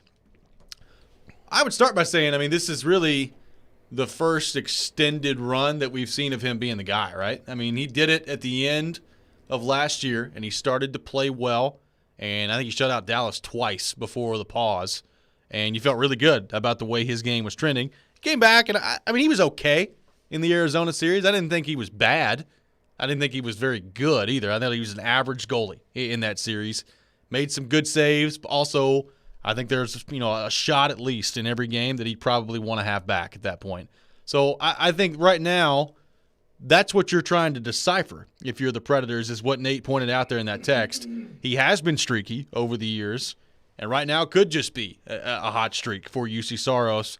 You've got to really, do some digging and be talking a lot to Vanderklok and really just kind of do your research on what it looks like for goaltenders around the league and try to determine, all right, how much of this is some sort of breakthrough with UC Saros and how much of this is he is just on an absolute hot streak right now and eventually that's coming back down to earth in a big way. And as always, goaltender struggles, goaltender plays well. There's a correlation between what's going on in front of the goaltender, sure, and how he's playing, and you have to also keep that in mind. We talked during the break about his contract situation. So, restricted free agent after this year, and you would expect what to happen? What's UC Saros' contract with the Preds look like in 21-22? So he's making $1.5 million per year right now, which is it's a pretty sweet deal, pretty incredible. My guess would be, and this is just purely a guess, my guess would be somewhere around $3.5 million per year, maybe $4 million per year. How many years? I'd go 3 years, maybe 4. I'm not going 3 years, $10 I'm not million? going 7 or 8 or anything like that. I'd 3 go years, 3 $10 years. million, something like that. I don't think Saros would go 4. I think Saros would want a bridge contract. He might. Talking about bridges.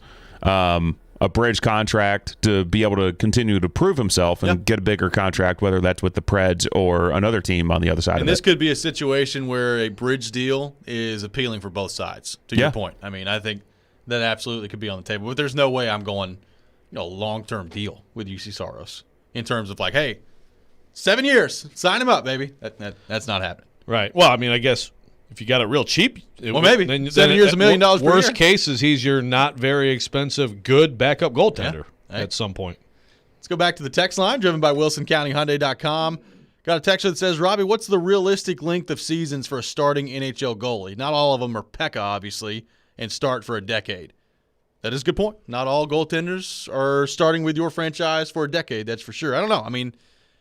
You think about Washington's gone through some goalies. You've had Holtby for a while. Now you're transitioning to Samsonov.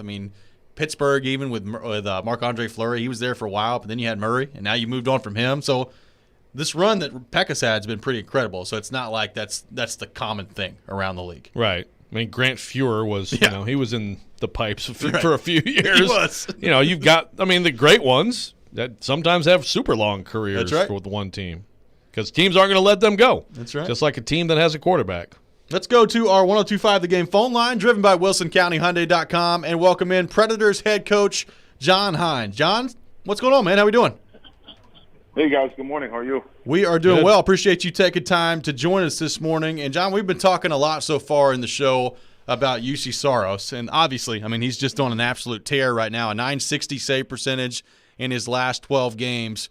From your vantage point, what have you seen from Saros, and what do you think is standing out about his game right now that makes you believe this is sustainable for him moving forward? Well, one of the things where he was struggling earlier, I give our goaltender coach, Ben Vanderklok, a lot of credit when he wasn't playing as well early in the year. He made some adjustments to his stance in the off season, and if you go back and look earlier in the year, as a smaller goalie, he was playing like on his toes, and he was a little bit hunched over more. And he's a guy that really reads the play well, and he's a positional goalie.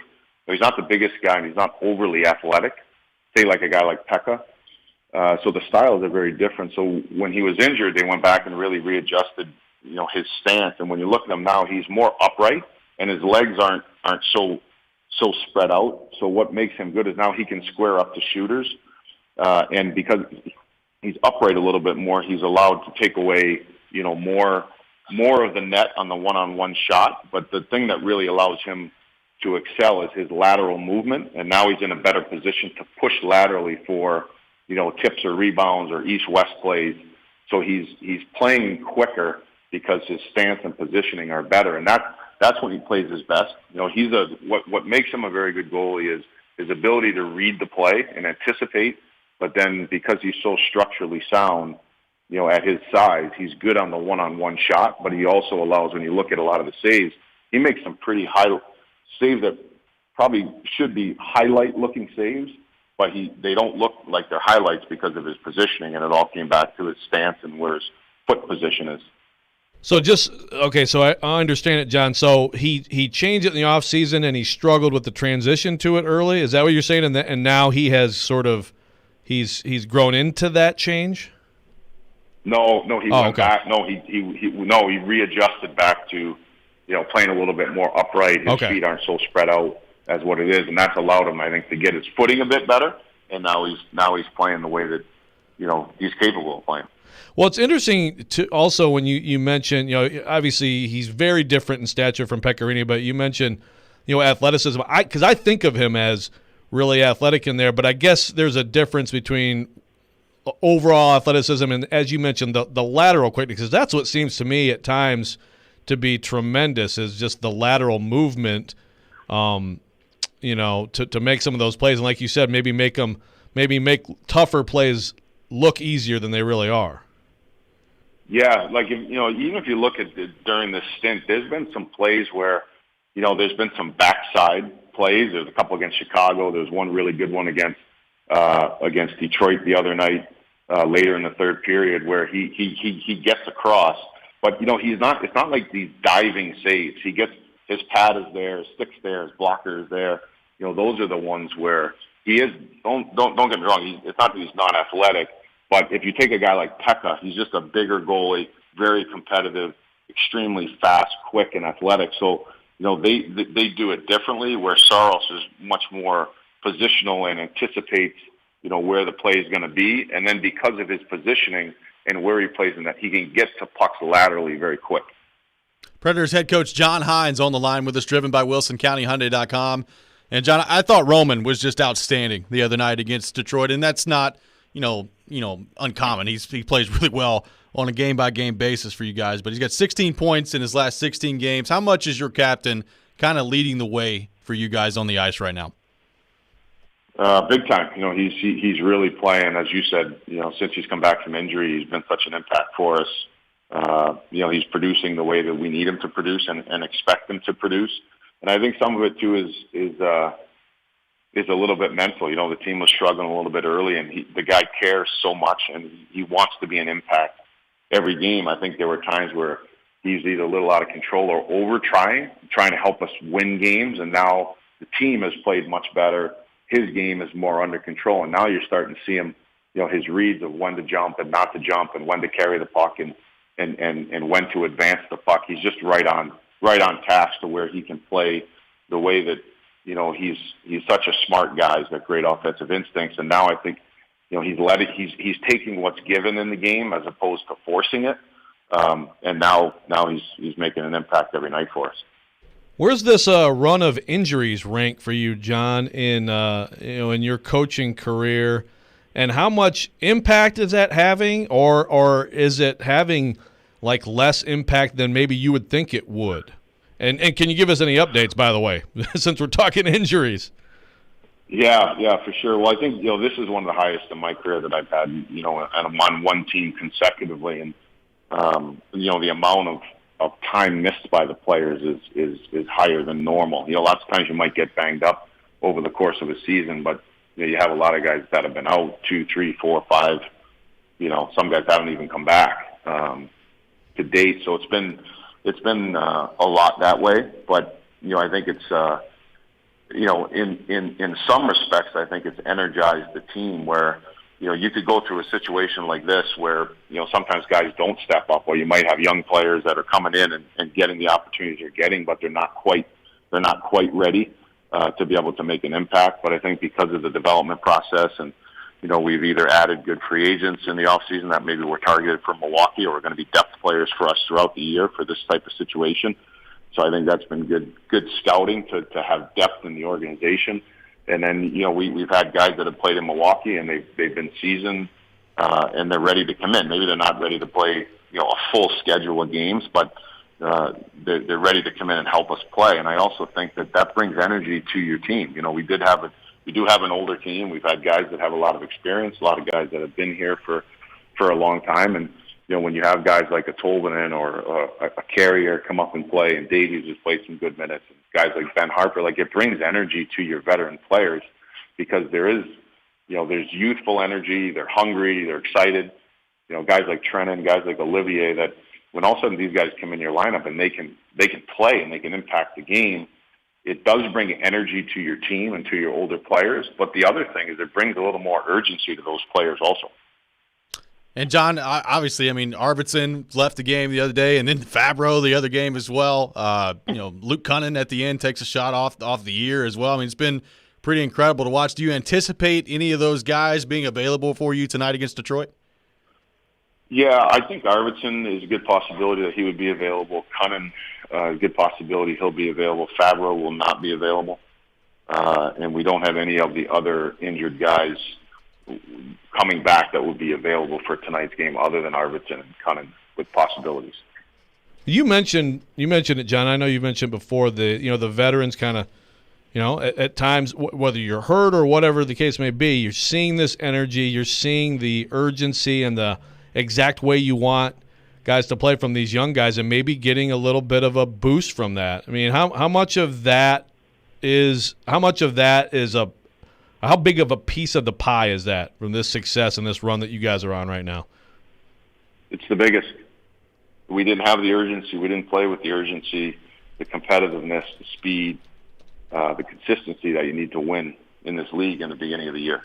It was, it's not a structuralist, or you can play any system that you want to play, but to win in the NHL, you have to play with high compete, urgency to your game, hunger. You have to be willing to do the work, and what I mean, you have to be willing to forecheck. You have to be willing to skate.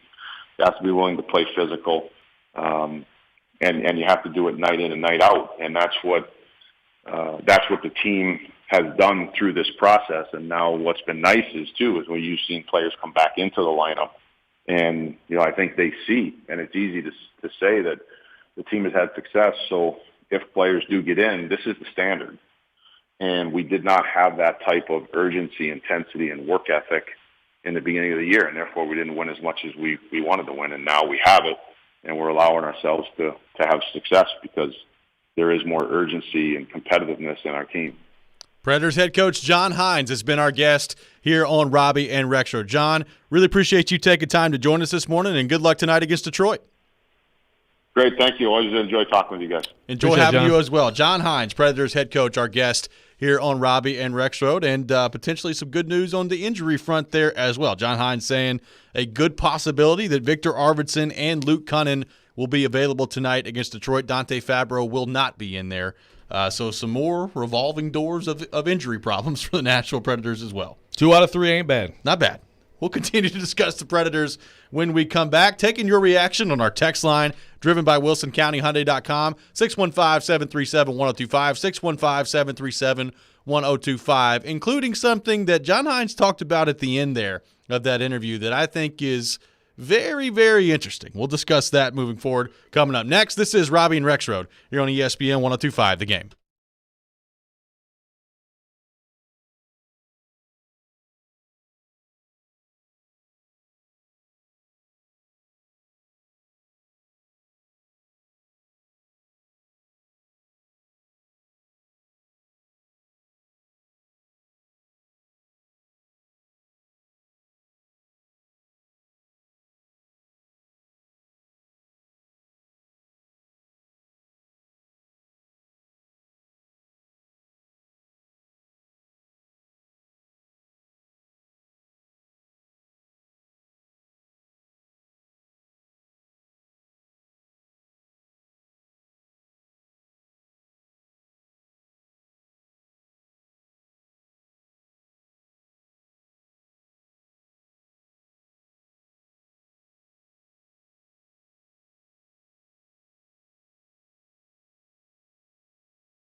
Make sure you're tuning in later this morning at 8:45 for your chance to participate in Preds Pick to Click and win a prize pack brought to you by New Amsterdam Vodka. The grin on Ryan Porth's face the other day was palpable. I mean, he was just smiling from ear to ear. He still is right now, all excited about his conversion in Preds Pick to Click.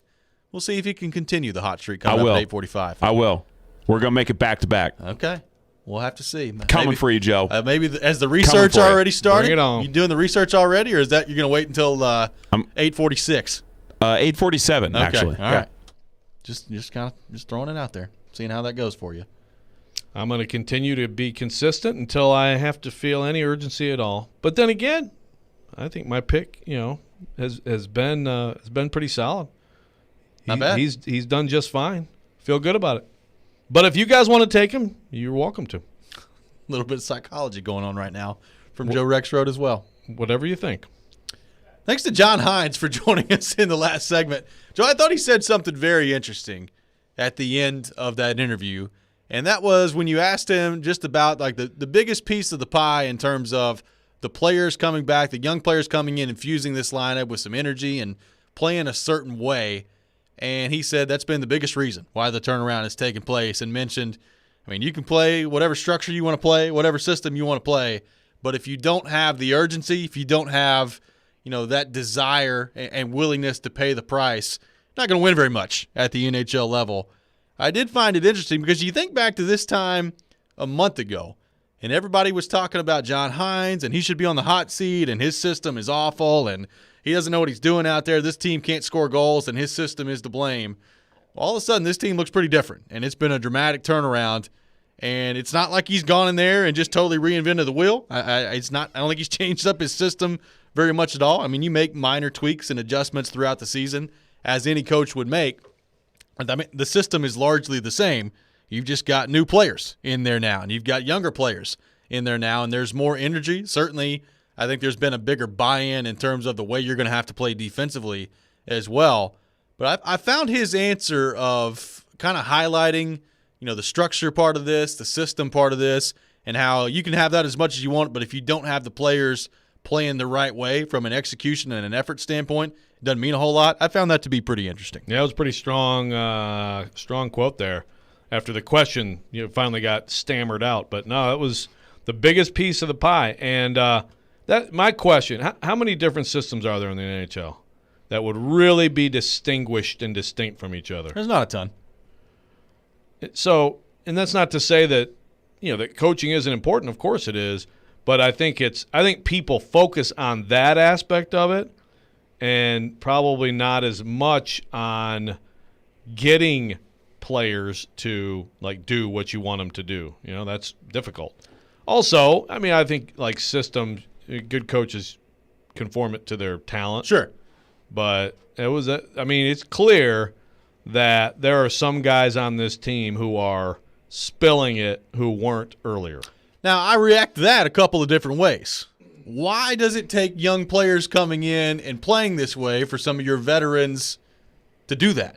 I mean, I think that's a question you're going to need to figure out moving forward if you're John Hines and you're David Poile. Why does it take young players coming in and kind of lighting a fire under your butt in order for you to play it? Because it's not like this is a new conversation. We talked about this last year as well in terms of the effort and the energy and playing the way that you need to play in order to win games at the NHL level. Why was this team, who has been through so much and who has won so much, why were they struggling to do that?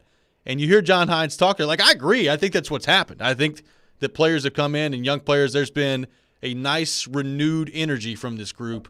But my question, if I'm a Predators fan, would be, okay, well, that's great, but why in the world does it take young players coming in for some of these veterans to kick it into gear? Yeah, it's a fair question. I think, the Ellis thing in particular, Ryan Ellis, that the whole got paid and they didn't play as well. I reject that. Yeah. I don't think that was ever fair. But I think overall, you're talking about a team that gets older, that gets paid, that a lot of guys get married and have kids. And I think naturally it's got to be tougher to be as hungry as you were when you were just take a player Victor Arvidsson trying to break into the league and prove that he can even play in this league. Right. That he can overcome his size and play. What's the hunger level for him 5 years ago on a nightly basis to prove that versus now? What's the wear and tear level 5 years ago? So, I think that's a normal thing. But you're right that if guys really are going from way down here to way up here because they got kicked in the butt by young guys, showing them what to do, I'd look at those guys with a little bit of a side eye and say, okay, so what are you going to be now? Yeah. Maybe it's just you need a wake-up call and you're fine, but I think it's a fair point. Why was this an issue? And I do think some of it is just natural. When you start to see wins and you start to see your team play better, I do think there's a bit of a domino effect from that. When you see a guy comes in and Tolvanen starts producing and he starts lighting it up and your goaltender's playing really well, I do think there is some degree of a contagious effect that has on the rest of the lineup. Now, how big an effect that is, I don't know. I think that varies from team to team. I think it varies from night to night. So I think that's part of this equation too. But I will say, and you've been consistent on this all along, there was obviously a lot of conversation about John Hines and his job, and that's changed. There's not a whole lot of conversation about that right now, just based on this turnaround. And I think the big thing too is how the turnaround has taken place with the younger players coming in, with managing the different injuries, which has just become comical at this point, how many injuries they've had to deal with. and the young players have come in, and you've not really missed a beat here. If you're the Predators, you just keep rolling right along. Like, I think John Hines deserves a lot of credit for that. I mean, there are teams, there are coaching staffs that I think wouldn't handle this as well. So, if you were going to be critical about the way the team was playing, and John Hines was your scapegoat for that, I think you've got to give him credit right now when things have been turned around in the way that they have. Sure hope so. I thought it was dumb all along. This brings to mind, I think we may need to find some Stillman audio from a few weeks ago. Do we need to find some Stillman audio and play it for him? I think we may. You made it almost 2 hours without bringing him up. Well, he's been hate texting me. Okay. An hour ago. Okay. Misunderstanding what I said, but when we get back into football, I'll shame him for that. Okay. But look, and the thing is, going back a few weeks ago, I mean, I wasn't saying, hey, this guy is clearly an incredible coach, and you're all missing his coaching genius out there. I just think it's just low-hanging fruit and way too easy to sit there and blame him. And I will say that we had the question yesterday, and the choice is yours. Could you get the guy angry with a question? I think that the even keel approach that he has, I think, has served him and this team well this year. I think it has too, and I think when you think about just his approach, I think sometimes people view even keel as, hey, you're not passionate enough. Like, that was a big selling point on Peter Laviolette when he first got here. Is, man, that guy is passionate and he cares, and you're going to hear about it. If you're not playing well, you're going to hear about it every single night. And I think to a degree that's true and that works. But I do think there's also something to be said of, hey, when things are going bad, don't just totally lose your mind all the time. Keep some perspective, keep some big picture in mind. I think John Hines is really good at that, at least publicly, and I'm sure he is. I mean, I'm sure the conversations he has with his players are different than the conversation he has with the media.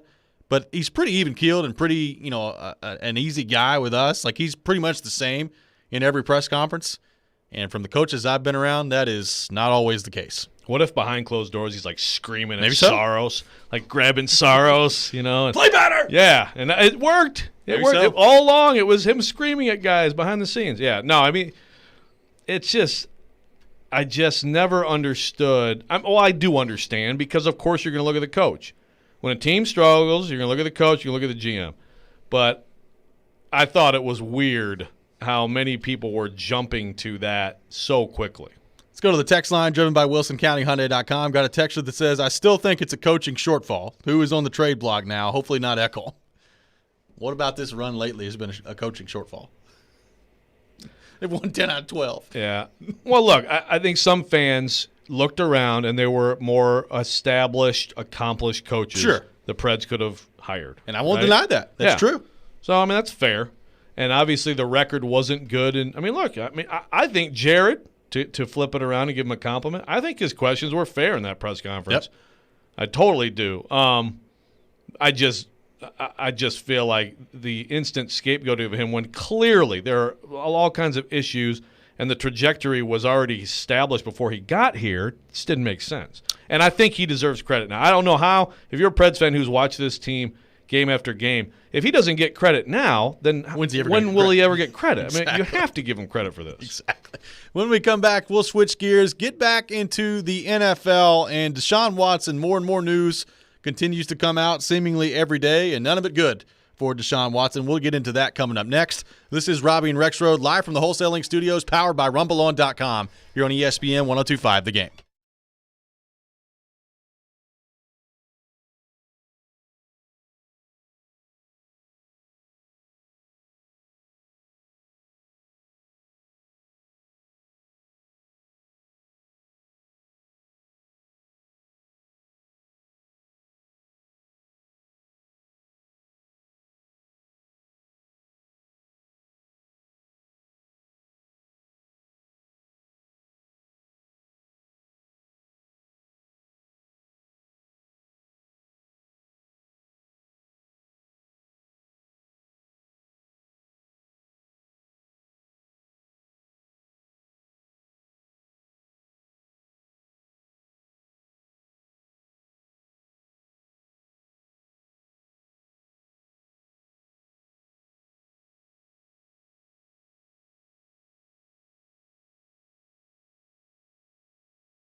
Welcome back in. Hour number 3 of Robby and Rexrode here on ESPN 102.5 The Game. Robby Stanley, Joe Rexrode, Ryan Porter with you on this Thursday morning in Nashville, Tennessee. Streaming live on Periscope, on YouTube, and on Twitch as well. We've got Preds Pick the Click coming up later this hour at 8:45, brought to you by New Amsterdam Vodka. You'll have your opportunity to participate coming up a little bit later. Predators taking on the Detroit Red Wings tonight. And going for another win on the road against Detroit. So we'll have that opportunity later this hour at 8:45. Hal Gill joining us at 9:30 as well. Also, a cue to call Correct. This hour for a pair of tickets to Saturday night's game against the Lightning. Yes. A big one. That is a big one. The Tampa Bay Lightning coming to town on Saturday.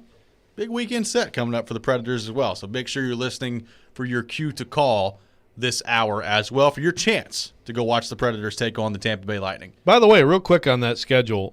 So it's Tampa Bay Saturday, Dallas coming in Sunday, Tampa Bay Tuesday. Was it Tampa Bay Saturday and Tuesday, and then the Dallas is a makeup game? Is that right? It was originally going to be Tampa Bay Saturday and Monday. Okay. Yep. But then with some of the reshuffling, they put Dallas on Sunday and moved Tampa to Tuesday. Yep. That makes sense. 'Cause I was like, that would be strange for it to be originally Saturday, Tuesday. Thank you. You're welcome. Thanks for the information. Let's go quickly to our text line, driven by WilsonCountyHyundai.com.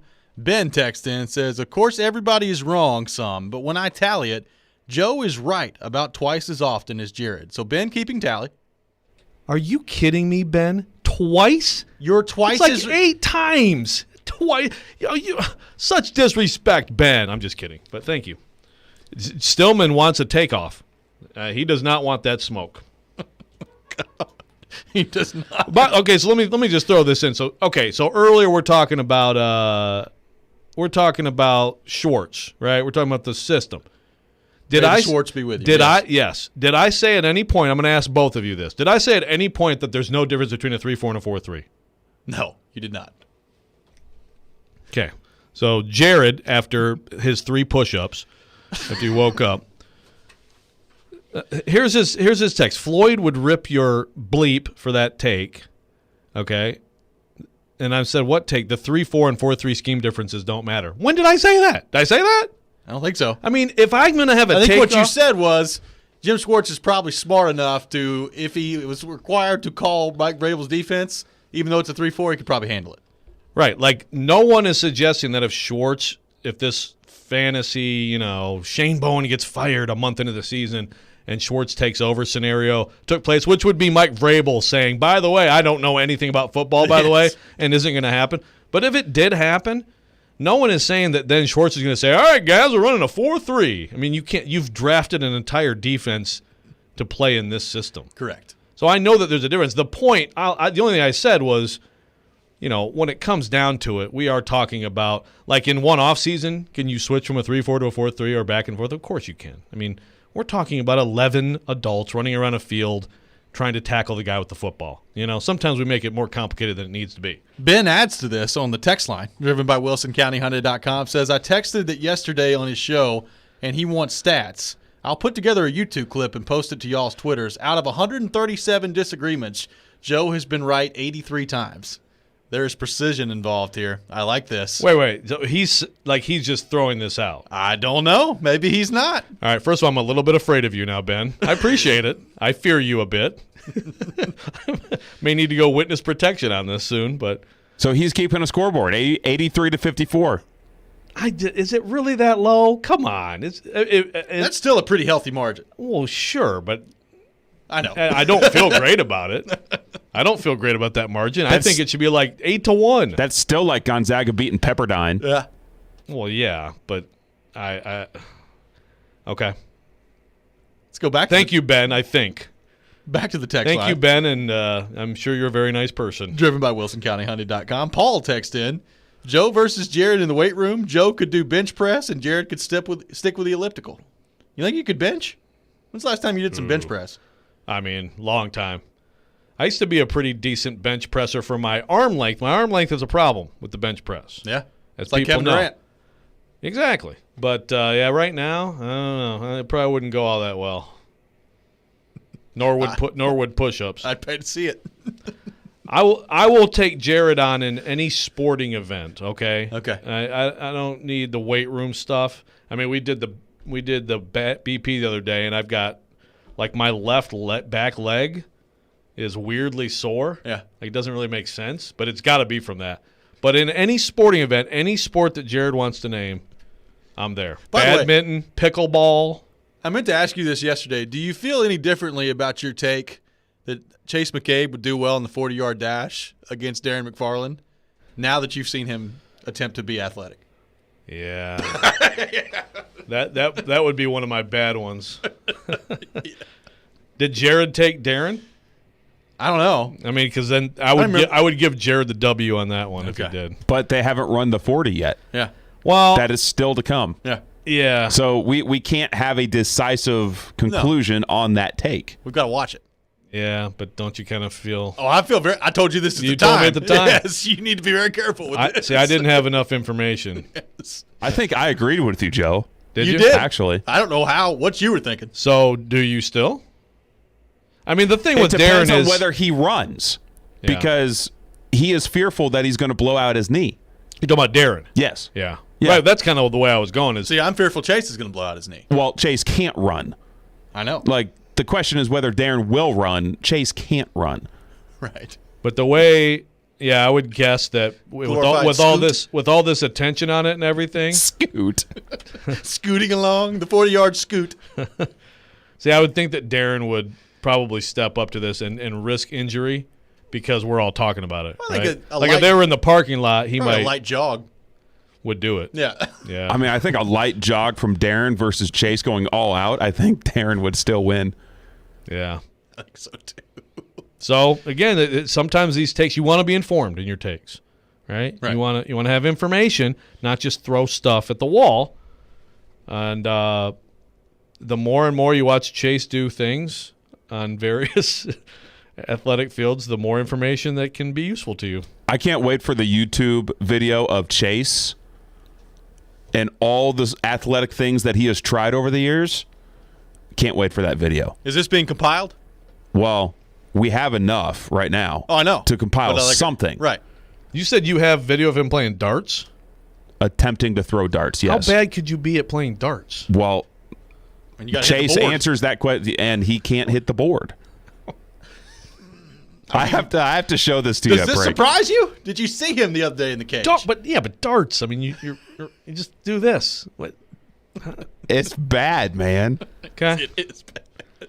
We're gonna find something he can do. That's right. Can he do anything? Well, there's got to be something. This has become just a trash. I think we should be trashing Jared more and Chase less. Okay, right. Let's keep our eye on the ball. When we come back, we will actually get into the Deshaun Watson conversation. That was the plan for this segment, and then it quickly went off the rails. We'll do that coming up next. 102.5 The Game is kicking off every weekend with free beer. Free beer! And who doesn't love free beer? Make sure you're tuning in all day on Friday for your chance to win a $25 gift card from Bavarian Beer House located at Opry Mills Mall. We are just one day away from another outstanding trivia question from Ryan Porth at 9:45 tomorrow. So make sure that you're tuned in for that. It'll be related to the Masters. It will be.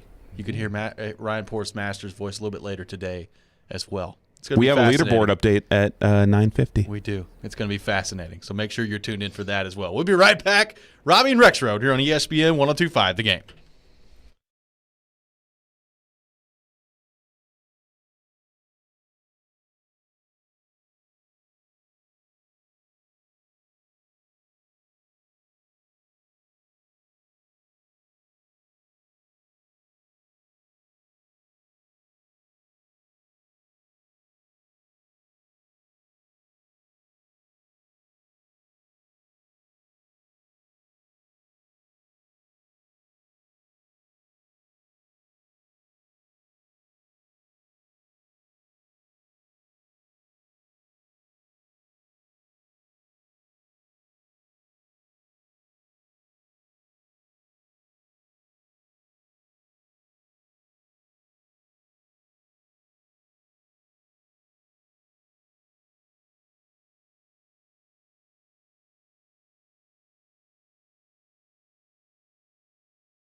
Welcome back in, Robby and Rexrode here on ESPN 102.5 The Game. Robby Stanley, Joe Rexrode, Ryan Porth here with you on this Thursday morning in Nashville, Tennessee. Streaming live on Periscope, on YouTube, and on Twitch as well. Taking your thoughts on our text line, driven by WilsonCountyHyundai.com, 615-737-1025, 615-737-1025. Joe, it continues to be bad news for Deshaun Watson on the front of the sexual misconduct allegations that have piled up. I think the last count I saw was at 22 at this point. So continues to be more and more civil cases that are filed. And as we talked about earlier this week with Charles Robinson, one report that the Houston Police Department is looking into a complaint against him as well. And then news coming out also that some endorsements going by the wayside for Houston Texans quarterback Deshaun Watson as well. Nike has suspended their endorsement of Deshaun Watson. Apple's Beats by Dre has also said that it terminated its endorsement deal with Watson. So companies now responding publicly and distancing themselves from Deshaun Watson as this process continues to play out here. Does the fact that these companies are now doing this and distancing themselves from Deshaun Watson kind of tell you anything about how this could be going, or is it simply just, hey, if we continue to remain associated with this guy, this is a really bad look for our company? Yeah, I think, and you see this when things like this happen, it's very much a domino thing. Like as soon as one decides, and I don't remember, was Nike the first? I believe so. Yeah, and obviously that's a big one. So as soon as one decides, then everybody else affiliated is like, okay, so what do we look like now when we don't do anything, right? So I think that's a predictable outcome here. You had two women now who have put their names out there, which I tell you what, that's a tough proposition in this world to put yourself out there like that. And it's pretty clearly a response to some of the people saying, "Oh, you're going to stay anonymous," and people are just piling on here and trying to get money, et cetera, et cetera, et cetera. Anybody who watched, Ashley Solis in particular talk about this, man, that was pretty heartfelt and tough to watch. Yep. And it's hard for me to watch that and imagine anyone just saying, this is a bunch of BS. Yeah. So I think that was another thing that, that hurts him, and it took courage on her part. And Laura Baxley was the other woman too, two of these women who have decided to allow their identities to be known. Again, there's a lot of trolls out there and worse. So these are some developments that frankly make it look worse and worse for him. And then you wonder, what's the NFL's next move? Does the NFL have a move in mind here? And that's to me where my mind is kind of gone here. Like, what's the next step for the NFL? Because we've talked about the civil cases, and they continue to pile up. Now the Houston Police Department looking into a complaint against Deshaun Watson, and we don't know the specifics of the complaint that was filed against him, but you would have to think it's related to this in some regard. So that's on the table now as well from the police department side of things. You would think at some point, like the NFL, they're going to have to do something. Like they're going to have to put him on the commissioner's list, or something's going to have to take place with Deshaun Watson relatively soon. And, look, it's been, interesting to see how this has transpired from this perspective, because I think when it first happened, Deshaun Watson and his attorneys, they were so quick to come out in defense of this, of I'm going to clear my name, and this is people trying to get money out of this. And all of a sudden these cases continue to pile up and pile up and pile up. And it's just, you leave an open mind, because obviously I'm not privy to the facts. None of us are privy to the facts. So you leave an open mind to try to react as more information becomes available. But it's becoming very increasingly difficult for me to believe that, 22 people have put together a case now and there's just nothing to it. And this is all some takedown attempt on Deshaun Watson to try to get money out of it. Maybe we're wrong. I don't know. That's why I say you've got to leave an open mind. But this is not looking good for Deshaun Watson. And quite frankly, it looks worse and worse by the day. Yeah, right. It's two-dimensional at first, and now it's it's been backed up with names. And again, I think the Sports Illustrated piece that we've talked about previously, I think that was a big moment. We've talked about contemporaneous reporting, which again is, information, people talking to other people in their life about what happened at the time that can now be gone back and brought up to show this isn't just someone saying, everything's fine and now I'm going to jump in this lawsuit. There's evidence that has been gathered here that these people reacted on the day of these situations, these alleged situations. So, I mean, the NFL has, they could use the exempt list in the offseason. The NFL, look, like Roethlisberger thing several years ago, he was accused of sexual assault. He was never charged. He got suspended 6 games. Yep. So, I mean, there's a precedent for this. And I think when you get to the point of companies dropping Deshaun Watson, I think in terms of perception for the league, to me, that also should be a little bit of a push to Roger Goodell to show that that you're taking this seriously.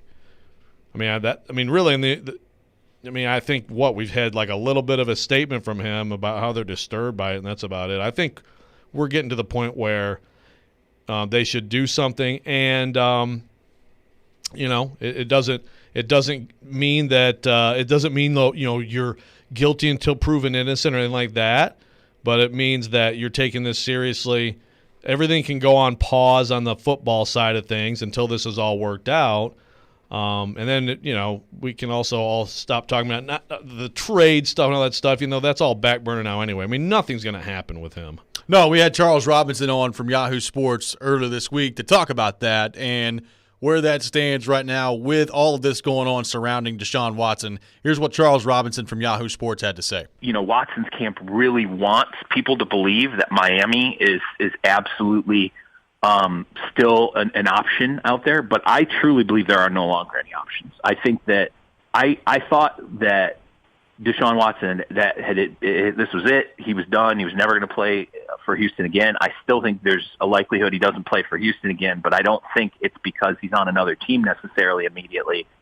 I think this is going to develop to the point where the league has to do something, and I would forecast it unless something fundamentally changes between now and the beginning of the season in terms of someone has to come out, the police department has to come out and say, hey, we found no merit in the criminal investigation, or the league's own investigation does not find anything.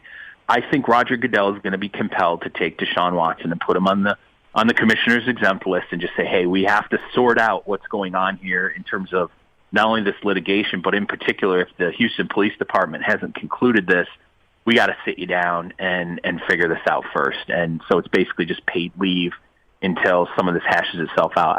For the Texans to come out and say, we're sort of in wait-and-see mode too, is a big deal. I mean, that just happened yesterday, and if they're in wait-and-see mode, this is completely and 100% unresolved, and I just don't see an NFL team giving up the assets for Deshaun Watson to take that on.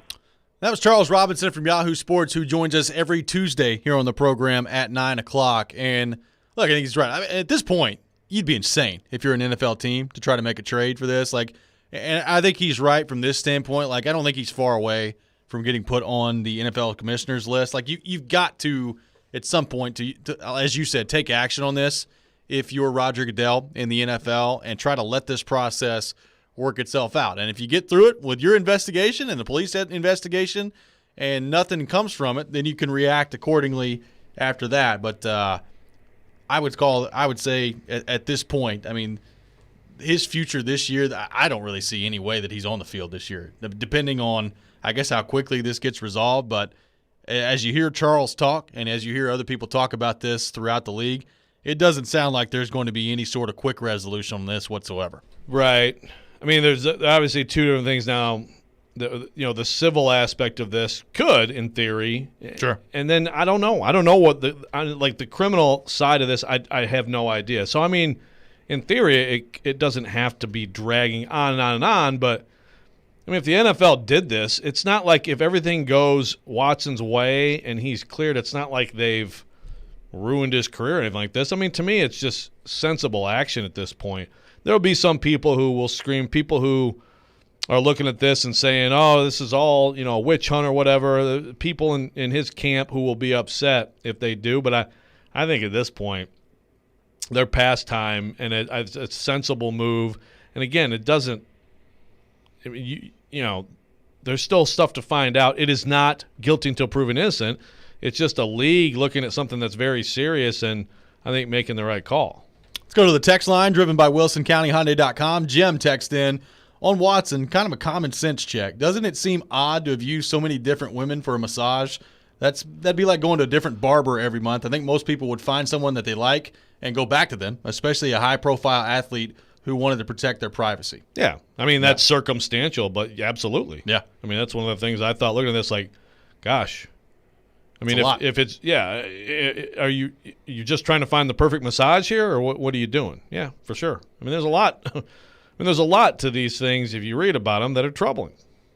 Yeah, and there's a pattern to it that's troubling as well. So it seems like there's more information that comes out on this every single day, and we'll continue to follow it. And as you said, Joe, I don't think we're that far away from the NFL probably having to take action on this now, especially since Nike and some other companies have decided to take action on it as well. When we come back, it was a big day yesterday for Jerry Stackhouse and Vanderbilt men's basketball. Are we seeing a trend towards the upward for Vanderbilt athletics as a whole? We'll talk about that coming up next. But first, I got to tell you about my friends at FanDuel Sportsbook. You can add a little excitement to your sports watching experience by betting on all the action on FanDuel Sportsbook. There's a reason why FanDuel is America's #1 sportsbook. They've got a simple-to-use app, great odds on different betting markets, fun bet types like the same-game parlay, and exclusive always-on promotions such as enhanced odds boost on the biggest events to let you get more action out of every game day. And if you win, they get you your winnings safely in as little as 24 hours.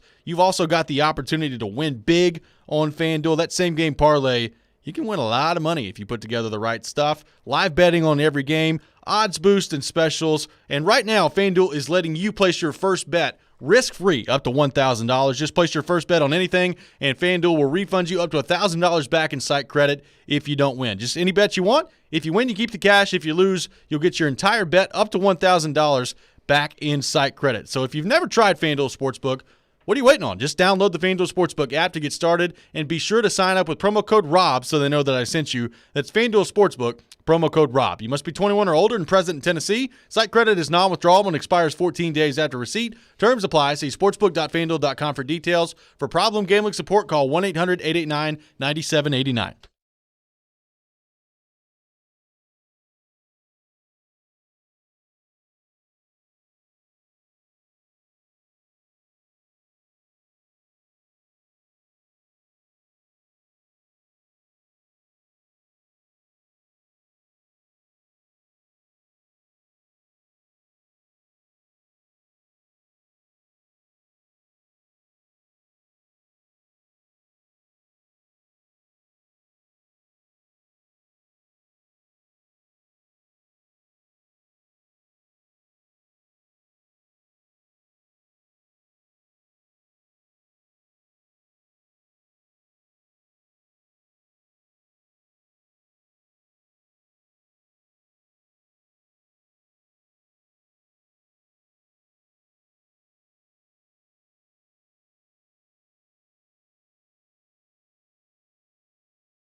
Welcome back in, Robby and Rexrode here on ESPN 102.5 The Game. Robby Stanley, Joe Rexrode, Ryan Porth here with you on this Thursday morning in Nashville, Tennessee. We'll have Preds Pick to Click, brought to you by New Amsterdam Vodka, coming up at 8:45, so you'll have your opportunity to participate in that.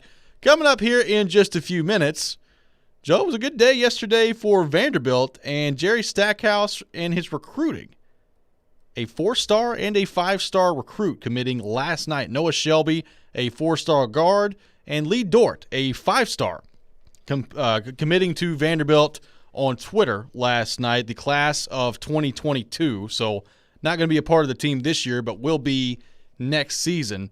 That's pretty strong back-to-back commitment there. Now, they had previously said that wherever they went, they would be playing together, and they would be committing together, and I believe that right now Shelby's father is serving as Dort's legal guardian throughout all this in high school. So Dort originally from Haiti, coming, and now he's, I guess, living with the Shelby family. Those two players deciding to commit to Vanderbilt last night. Pretty good haul for Jerry Stackhouse on the recruiting trail. That's his first 5-star commitment in Lee Dort, and Vanderbilt's first 5-star since Darius Garland in 2018. And I think I'm missing a guy in there too. That I'll have to go back and find in the story. But regardless, a huge haul last night for Jerry Stackhouse on the recruiting trail. And, Joe, there has been a narrative out there. Jerry Stackhouse can't recruit, doesn't have much interest in recruiting. That's a tough blow to that argument last night. Yeah, no doubt. I mean, it's a big deal. It's the biggest recruiting day for this program since Darius Garland committed. I actually remember that day very well because Vanderbilt got thumped at Belmont that night.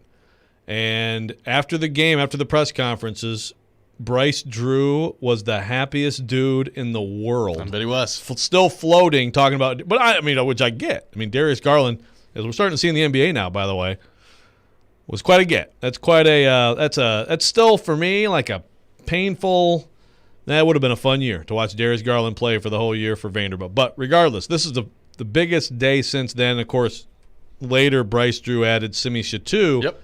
And Lee Dort is the highest-rated big since then, but really one of the highest-rated bigs Vanderbilt's ever gotten.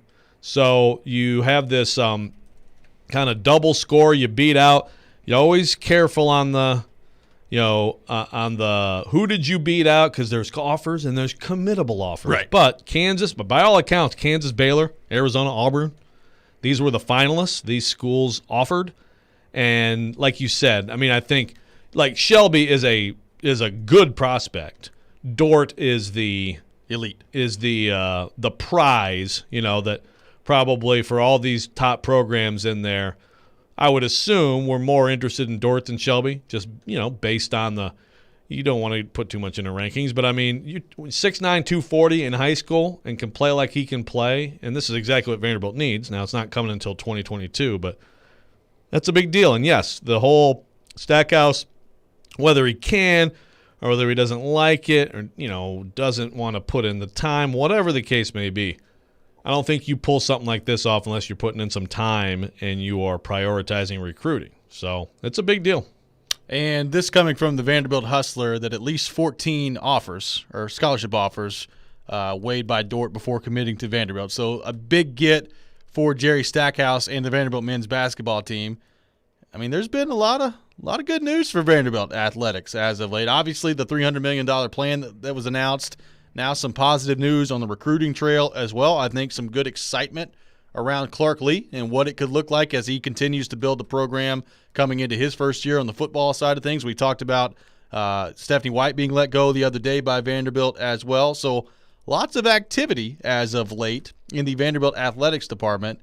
Does it feel like, from your vantage point, things are starting to trend up? And if so, how much do you think the new commitment to the facilities and the announcement that they made has to do with this and the uptick we're starting to see in fan excitement? Like, I know some Vanderbilt fans that were just over the moon about this last night when it was announced that these two recruits were coming to Vanderbilt. And, whether that's because of apathy from the athletic department or not believing in Jerry Stackhouse as of yet, or not thinking that he has paid enough attention or put enough time in on the recruiting trail, there just hasn't really been a whole lot of excitement around Jerry Stackhouse from the Vanderbilt fans that I've been around as of late. So it feels like it's a much different vibe right now at Vanderbilt. Well, first of all, I think that the super basketball nut Vanderbilt fans I know have been higher on him than the more casual basketball fans. I would because, agree. again, like there's a lot of good stuff that has happened on the court. The record's 20-37. It is what it is. But,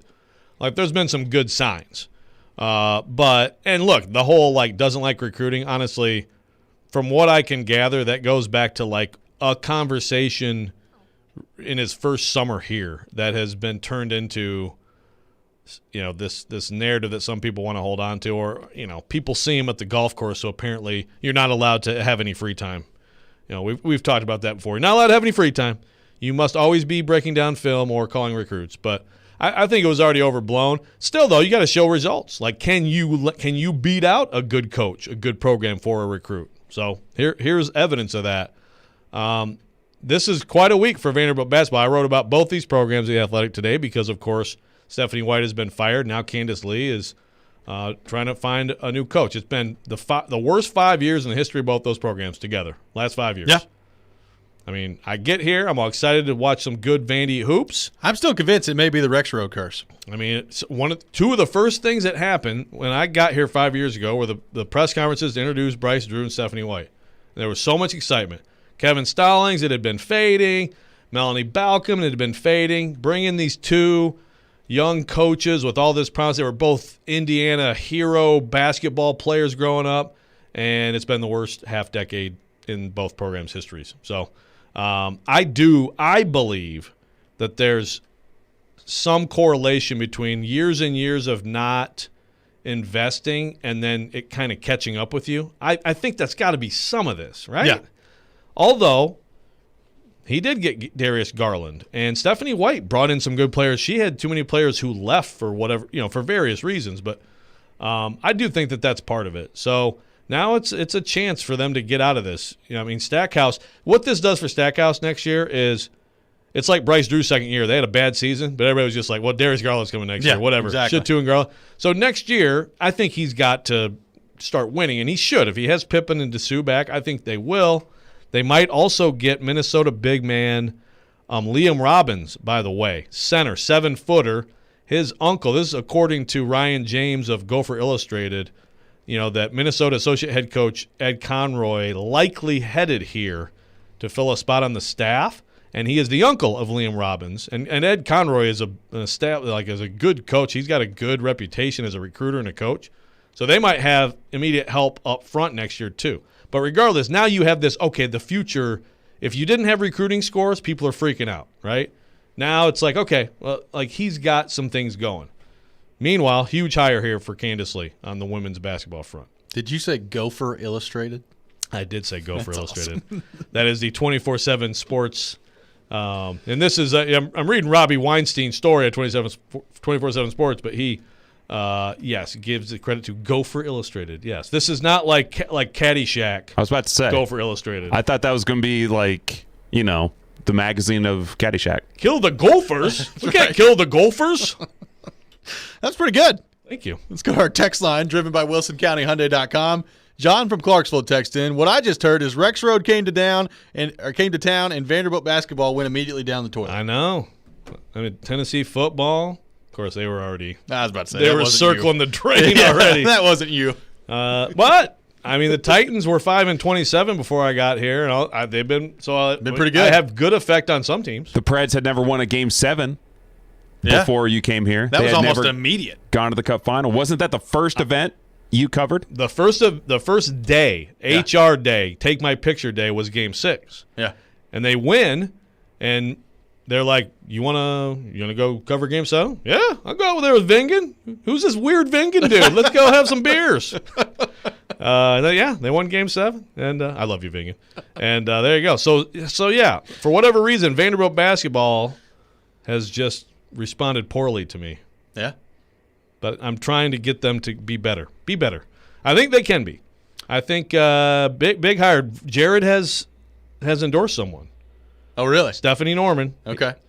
Louisville associate head coach. As we know, Jared was a manager for that program. But I mean, she coached at Vanderbilt. She was among the 5 candidates I listed. I listed a starting 5 today at theathletic.com, and she is one of them. And I will say that Jared influenced me on that. There you go, Jared. So there you go. It's not all arguing and bickering. Add it to the tally, Ben. Everybody else is a head coach. So. It's time for Preds Pick to Click, brought to you by New Amsterdam Vodka. The Predators taking on the Red Wings tonight.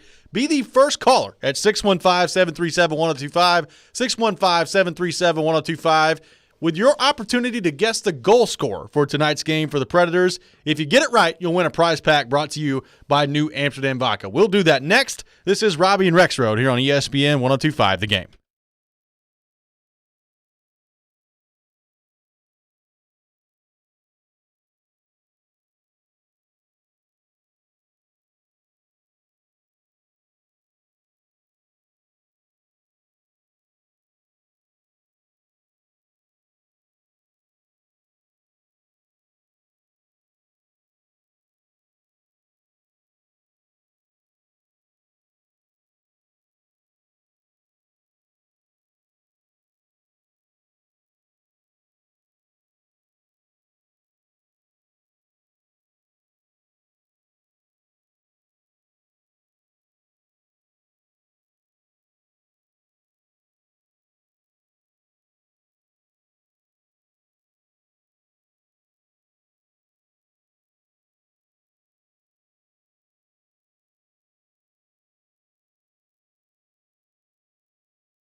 Turnaround shot and the score!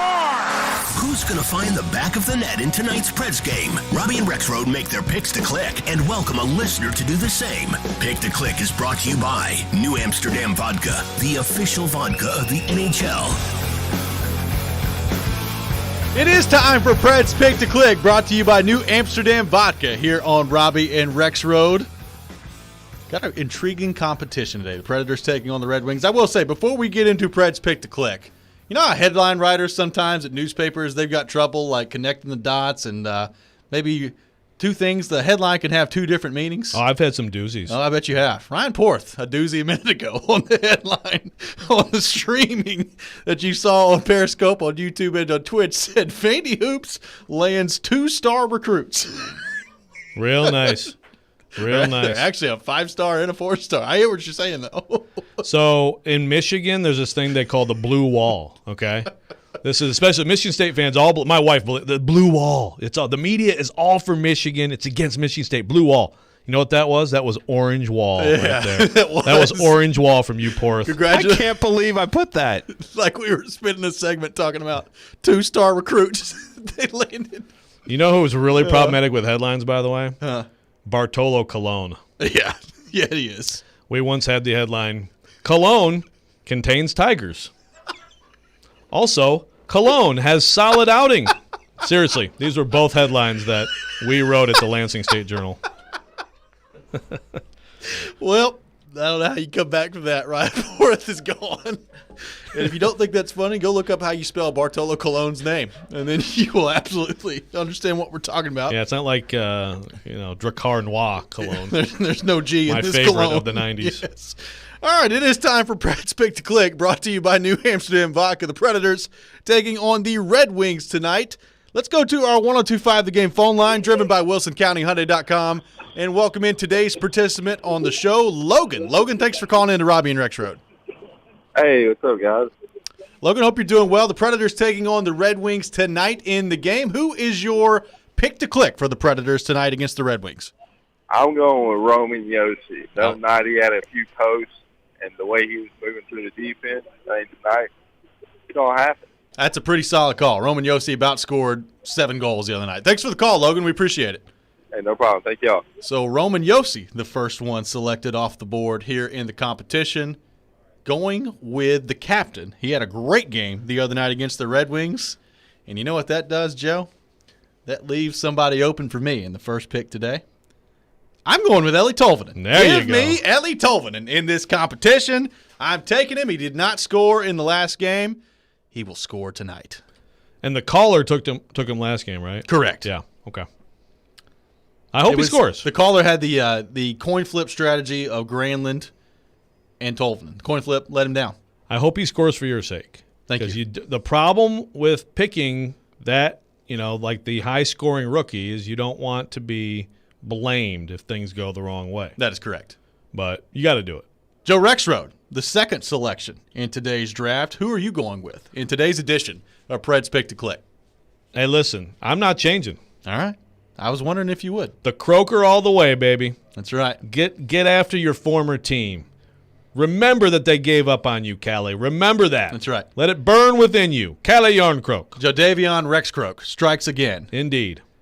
Callie Yarncroke selected. How many times in a row do you think you've taken Yarncroke? I mean, we're getting to 4 or 5 at least, right? Is that right? Probably. Yeah. I've taken to go him back the and most. check the tape. I mean, you've definitely taken him the most. I don't think there's any question about that. Hey, this team doesn't lose when he scores multiple goals. That's right. You're exactly right about that. So, Logan going with Roman Yossi. I have selected Eeli Tolvanen. Joe Rexrode with Callie Yarncroke. Ryan Porth, your selection today after copious amounts of research in Preds Pick to Click, going for 2 wins in a row, would be who? I didn't do any research for this one. Oh, boy. Yeah. I'm still trying to figure out what I'm going to do here. John Hines said earlier that Victor Arvidsson, it looks like he's going to be back in the lineup. That is correct. He also said earlier that Luke Kunin, that there's a good possibility that he is in the lineup as well after that gruesome ear injury that he suffered Tuesday night. Luke Kunin has scored in back-to-back games, so he is a viable option here. There's some stall tactics going on here. I mean, you watch the team. Come on. Pick a player. Ryan Johansson, he's going Vrabel on us listing the depth chart. Yeah. Ryan Johansson scored the big goal the other night in the shootout. Maybe that translates to, something in regulation. Rocco Grimaldi scored 4 goals against the Wings, just a couple weeks ago. Still don't know who I'm going to go with. If this was pick to click on annoying goals that are borderline illegal, then you should definitely take Ryan Johansson. This is a 2-star selection on your part here. This is not going well. You're not having I probably shouldn't have said that because now he's going to be useless. You're not having a very solid outing here, Porth. You're not. You really got to be better here. We demand excellence on this part of the competition. Man. This has got to be the longest it's ever taken for somebody to select a player. This is the pick-to-click equivalent of Ryan Johansson's shootout approach. You're not making this any better. Just stand there for a minute. Stand there. In honor of that, go score 5 goals. We're going with Ryan Johansson. There you go. After all that, Ryan Johansson off the board. Nice. From Ryan Port. By the way, so I know Kara Hammer is the nickname champion in town, right? Correct. So what was the decision on this ridiculous Johansson shot? I think they're coming up with that tonight. Yeah. Okay. So There's we don't have momentum. a call. There's a lot of momentum for Slow Hansen. Yeah. I am very much opposed to it. Why? I just think they're better options. What about Ryjo Slow-Mo? I'd rather have Slow Hansen. Oh, someone had a really good one yesterday, I thought. By the way, on the show, and I've forgotten it. To but make sure that I trademarked the Ryjo Slow-Mo because I tweeted that the other night, and then some others tried tweeting it after, and they are getting the credit. Okay. I want the credit for that one. Very good. Who's trying to take credit? I forget who, but I saw a few tweets. I'm like, we can publicly shame them. What the hell? Ryjo Slow-Mo. I don't really like that anyway. Sorry. It's okay. What about the Slow Joe? Yeah. I like that one. Yeah, it's kind of like Flojo. Slow Joe. That's not bad. Someone had, someone on their show yesterday came up with one that was really funny, and I've forgotten it. We'll have to figure it out. Yeah. I'm sure there's some good options. Yeah, I think Slow Joe might be the way. I think so, too. But now, we'll see if he – but remember, it has to be an actual goal, not kiddie time, on the ice. Shootout. Go score 5 goals. That's right. Maybe he will score 5 goals tonight. Wouldn't that be against something? The Red Wings. That has been today's edition of Preds Pick to Click, brought to you by New Amsterdam Vodka. Logan selecting Roman Josi, going with the captain. Robbie Stanley selecting Ellie Tolvanen. If it ain't broke, don't fix it. Going for 2 in this competition. Joe Rexrode selecting Callie Yarncroke, as he does every time. And Ryan Porth selecting Ryan Johansson after minutes and minutes of deliberation here on the show. Good luck. Joe Rexrode, is it 6? No. Oh, sorry. Yep, 6621, right? That's correct. Listeners at 6, Rexrode at 6, Porth at 2, Robbie Stanley at 1. Explain this one to me. So Nate, our friend Nate, who tweets us, who loves to rip Jared on Twitter too, so I'm a big fan of that. In the South, it should be Ryan Jamalasison. Oh, okay, molasses. Ryan Jamalasison. That's too much effort. No, absolutely not. Because I stumbled over it when I read it. I like the idea. It's just not quite. It just doesn't quite hit. No, I think Nate yesterday also had the Ryan Snail Hansen part of this too. Snail Hansen? Yeah, that's not bad. Yeah, I'd rather have Slow Hansen. Thank you, Porth. Slow Joe, I think, sounds the Slow best. Joe, I think, is It has rolls off the tongue, kind of like 2-star recruits. It's fast. Yeah. The faster the better. If you can have a snappy, quick nickname, I think those are better. Let's go to the text line, driven by WilsonCountyHyundai.com. Jason in Clarksville text in. They need to play Slow Hand by Conway Twitty whenever Johansson scores in the shootout. Slow Hand by Conway. See, I know Slow Hand by Eric Clapton. You know this song? I'm going to say that Conway Twitty was before. So, I don't know. Is that actually a remake of a Conway Twitty song? It could be. I need to see who's the original. But yes, I know what song There's you're also the referring to. Pointer Sisters Slow Hand. Now I'm so confused. I need to look up the origins. Throwing you for a loop. Hey. We'll have to find out. Maybe there's another shootout opportunity tonight for Johansson to get it figured out. By the way, Johansson talked to the media yesterday, said he's going to continue to do it until they tell him that he can't. So he's not listening to you. He's going to continue doing this move. I mean, I've watched that a few times. That was close.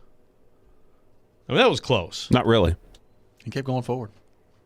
Puck kept moving forward. It's the only thing that matters. But, I mean, it was like, ding. I mean, it was coming to a stop. It was like, what? Ding, ding, ding. It was coming to a stop. When we come back, we'll get back into the Tennessee Titans here on the show. Some interesting comments made yesterday by a former Titans coordinator regarding Dean Pease. We'll talk about that coming up next. But right now, Speaking of the Nashville Predators, 102.5 The Game and T-Mobile have teamed up to give away a hockey home gating party. It's time to text the word GAME to 615-737-1025. That's GAME to 615-737-1025. Now to enter for a chance to win a Dos Equis prize pack, which includes a case of beer, dessert from Nothing But Cakes, a T-Mobile prize pack, and food provided by 312 Pizza Company in Germantown. You must be 21 or older to enter, and you can do that now at our text line, driven by WilsonCountyHyundai.com. We'll be right back. Robby and Rexrode, live from the Wholesale Link studio, powered by RumbleOn.com. Here on ESPN 102.5 The Game.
Welcome back in. Final hour of Robby and Rexrode here on ESPN 102.5 The Game. Robby Stanley, Joe Rexrode, Ryan Porter with you on this Thursday morning in Nashville, Tennessee. Streaming live on Periscope, on YouTube, and on Twitch. Going to have Hal Gill, Predators radio analyst, drop by at 9:30. We'll look ahead at the matchup tonight for the Predators taking on the Detroit Red Wings before they come back home this weekend. Predators ending the season series tonight against Detroit. Puck drop at 6:30, pregame at 5:30. Here on ESPN 102.5 The Game. But right now, talking Tennessee Titans, taking your thoughts on our text line, driven by WilsonCountyHyundai.com, 615-737-1025, 1025. So, Joe, we spent a lot of time talking about Mike Vrabel and the defensive coordinator position with Shane Bowen this week, but some Titans fans still not over the departure of the former defensive coordinator in Dean Pease.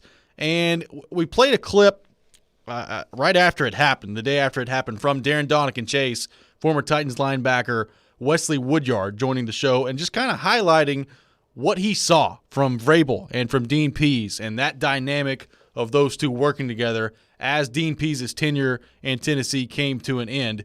Here's what former Titans linebacker Wesley Woodyard had to say on Darren Donican-Chase a few weeks ago about that dynamic between Mike Vrabel and Dean Pease. Vrabel wanted to be the guy that was calling the defensive plays, and Coach Pease was very well at proving himself. He's already proved himself. He's already been through this. So when it comes to why should I loosen up my play calling ability just so you can make play calls? Like, I'm going to be a great defensive coordinator no matter what. I don't need you stepping on my toes. And you can kind of see a little bit of that those heads bumping during the games last year, and 2 years ago, I should say. And you could kind of see that uncomfortableness, with Coach Pease. And it was a shock to everybody because Coach Pease, he coached Vrabel. So you automatically think that, all right, you brought me out of retirement. I'm going to retire with you on top. We're going to go win some Super Bowls. We're going to be the most dominant defense we can, and I'm going to sell off into the sunset and enjoy my retirement. But unfortunately, that wasn't the case.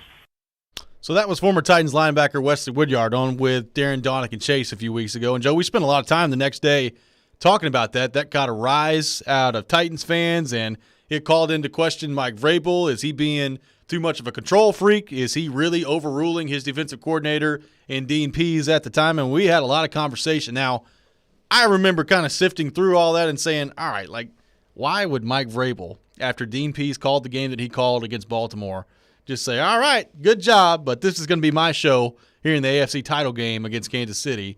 That part of it never made any sense to me. But regardless, that was a lot of reaction on social media to that from Wesley Woodyard a few weeks ago. Yeah, and, look, the information I've gotten on that, the only thing I've gotten other than I'm sure at some point Vrabel in his headset was like, what are we going to do to stop Patrick Mahomes during the game?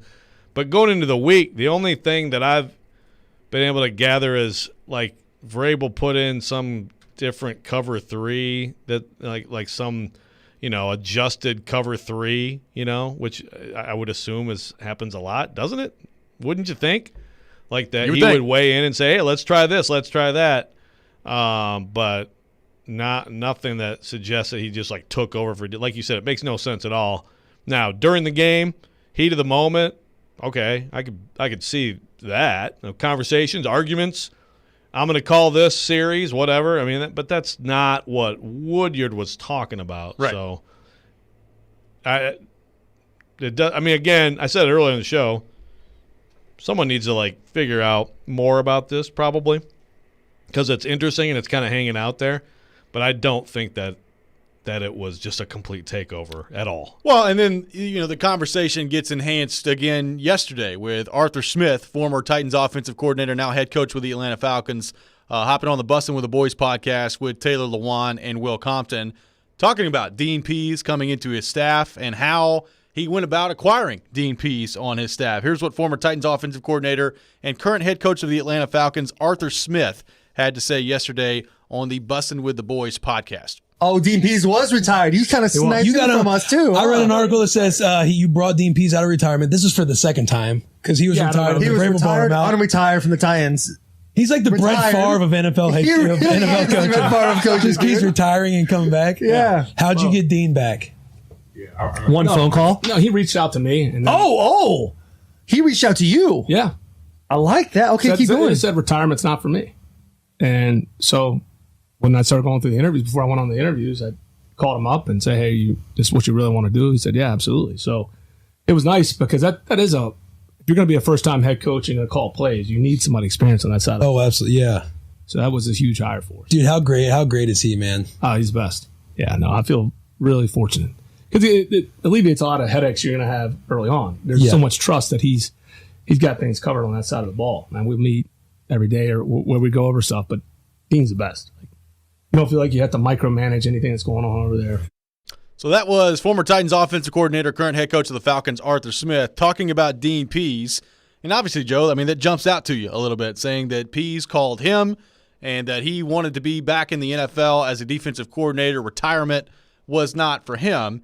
And look, it's obvious why Arthur Smith would want Dean Pease to be a part of the fold. I mean, he highlighted it there in his answer.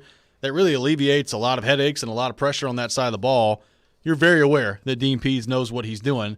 But if I'm a Titans fan listening to that and retirement isn't working out for Dean Pease and you know that he wants to be a defensive coordinator, my question would be, like, if you're Mike Vrabel, like, why did you not offer him to be a defensive coordinator? I mean, I think you've reported that they did offer him a position in some capacity. Maybe it was similar to what Jim Schwartz just accepted with the Tennessee Titans. But if you're Mike Vrabel and you know that Dean Pease is interested in coming back to the NFL and interested in returning to be a defensive coordinator, if I'm a Titans fan, I'm asking the question, why in the world did you not offer him the job to be the defensive coordinator again?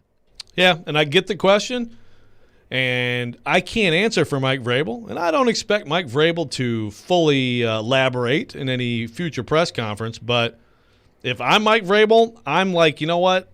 I love you, Dean, and if you want to come back and be part of this, great, but you just retired. You've retired twice now. So is this – you go through another grind of a year, and now it's back to, okay, life's back to normal. I can actually go to my grandkids' games. I am retiring again. I mean, I think I would want to try to set up something that's a little bit more long-term. Plus, if you bring him back, I think this is secondary, but if you bring him back and make him DC, you are saying, Shane, you're not good enough. You're saying, I was wrong. I messed up with Shane. And you could have Shane Bowen still be your outside linebackers coach, but you're basically now bringing Pease back to, like, save the day. I think there's a lot of reasons to not do it. But the biggest one to me is that. Vrabel's had a bunch of attrition at coordinator. It's a good thing on the offensive side of it because, you know, it's LaFleur getting the Packers job. Still amazing 3 years later. I mean, he's done fine with it. But obviously Arthur Smith, hot commodity. I mean, you want some continuity there. And how do you feel good about continuity with Dean Pease as your DC right now? How long is he going to be in Atlanta? Right, but if it doesn't work, how long is Shane Bowen going to be here as a DC now? I mean, I hear what you're saying, and the long-term part of it makes sense, but, like, what's long-term in the NFL? And especially with a defense that was as bad as it was last year, like, what does long-term mean? Because, I mean, if you have a great amount of success as a defensive coordinator, odds are probably going to be a head coach at some point. So, like, long-term as a defensive coordinator, what is that, 3 years, 4 years? I don't know. I mean, I think that's an interesting part of this. Like, to me, I think of it this way. Like, if you knew Dean Pease was available, you had not even at that point named Shane Bowen the defensive coordinator yet in title, even though, as we've become well aware, he served as the defensive coordinator last year. I don't think it would have been that hard of a sell, at least to the public, say, like, all right, Dean Pease was coming out of retirement. Here he is. Well, the fans would have celebrated in the streets. Sure, exactly. Yeah, I mean, he just retired. You know, look, here's a question on Dean Pease. If Dean Pease were the DC last year, are they just dramatically better?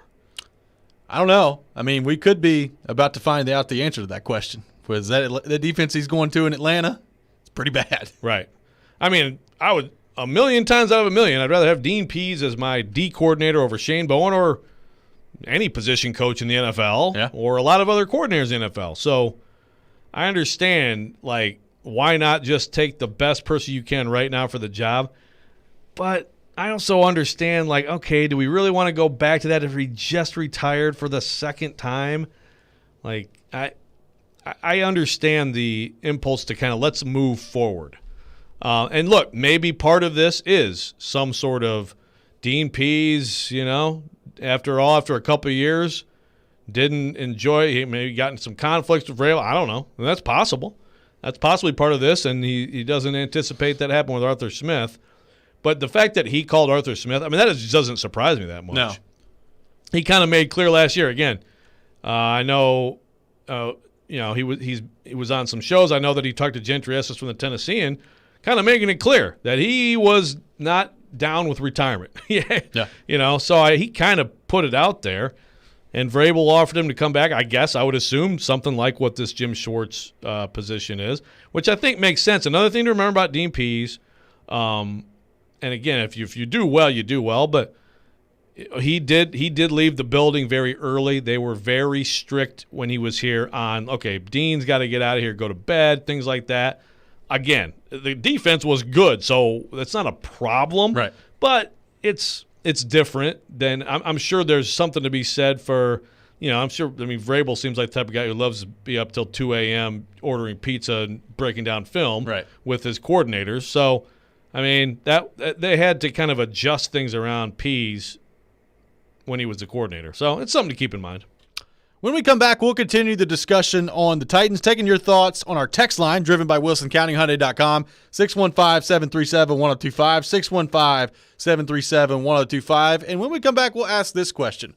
What would we consider to be a success for new Titans offensive coordinator Todd Downing in year one? That's coming up next. This is Robby and Rexrode here on ESPN 102.5 The Game.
T-Mobile and 102.5 The Game are giving you and 3 friends the chance to win a stay-and-play experience at Hermitage Golf Course. Be listening in today at 4:15 on Stillman & Company for the keyword to text into the game line at 615-737-1025. You can find more details at thegamenashville.com contest page. Welcome back in.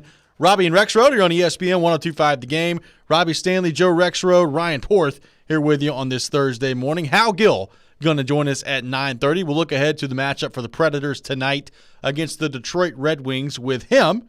Right now, talking all things Tennessee Titans, taking your thoughts on our text line, driven by WilsonCountyHyundai.com, 615-737-1025, 615-737-1025.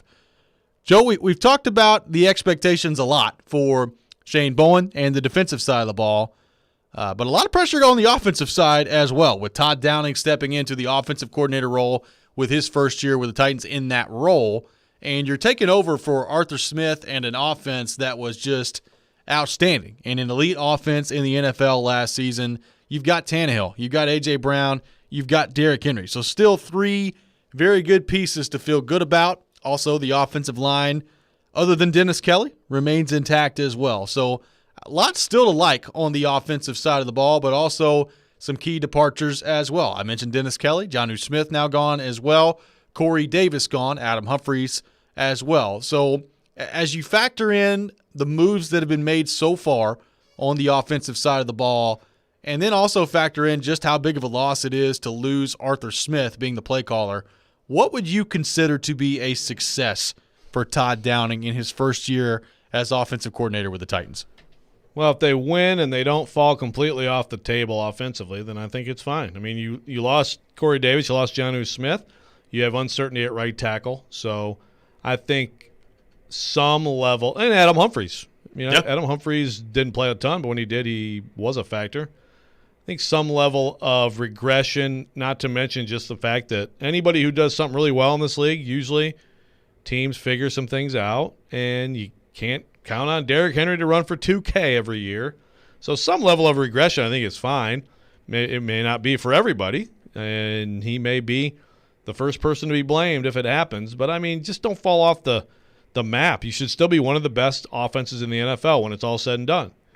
And you should be able to take advantage of Darrington Evans and have that element in your offense. And someone, came in earlier with a good point that the Titans have been so good in the red zone. That's something that needs to be maintained. That's a huge part of winning or losing football games, if you settle for 3 or if you get 7 when you're in there. I think the thing that stands out to me about Arthur Smith was the feel that he had for the game. I mean, it was similar, I guess, to Dean Pease, although not anywhere near as experienced as Dean Pease was, but you just felt like they had a good feel to the game. Arthur Smith, I thought, was very good at keeping defenses off balance for the most part. I mean, we talked a lot about the play action part of this and how effective the Titans have been in that area, but knowing when to call certain plays, like in the red zone, whether he's lining up in the Wildcat or it's a play action pass over the middle to Ferkser. Like, I just think there was a good rhythm that Arthur Smith had established and a really good relationship between Tannehill and Arthur Smith as well. Number one, can Todd Downing establish that relationship with Tannehill to the degree that Arthur Smith did? I think that's a good question. I would assume that he could. I mean, Ryan Tannehill seems like a pretty easy dude to get along with, and we all know the quarterback-offensive coordinator relationship is an important one. I think that's part of why that you go in-house with this hire, is to try to keep, number one, the system as similar as possible, but number two, people you're comfortable with in that offense. But comfort's great, and all that's good, but if you don't have a good feel for when to call plays, you're not going to be as effective as an offense. That's the number one thing I'm looking for out of Todd Downing, is does he have at least a similar feel of how to use the weapons in this offense? Look, I think expecting him to come in and be every bit as good as Arthur Smith was, probably not going to happen. Maybe it does, maybe it doesn't, but my guess would be probably not going to happen. But is it similar enough where you still got a pretty good offense and you can still win games and be very effective in the red zone, to your point?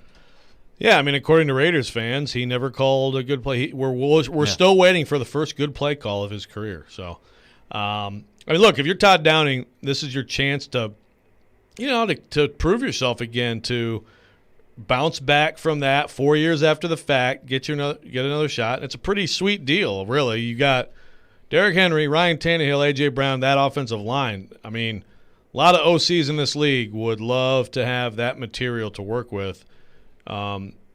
It's not like he's getting a chance to like coordinate some downtrodden team's bad offense and turn it around. I mean, just take this and do a lot of the same things.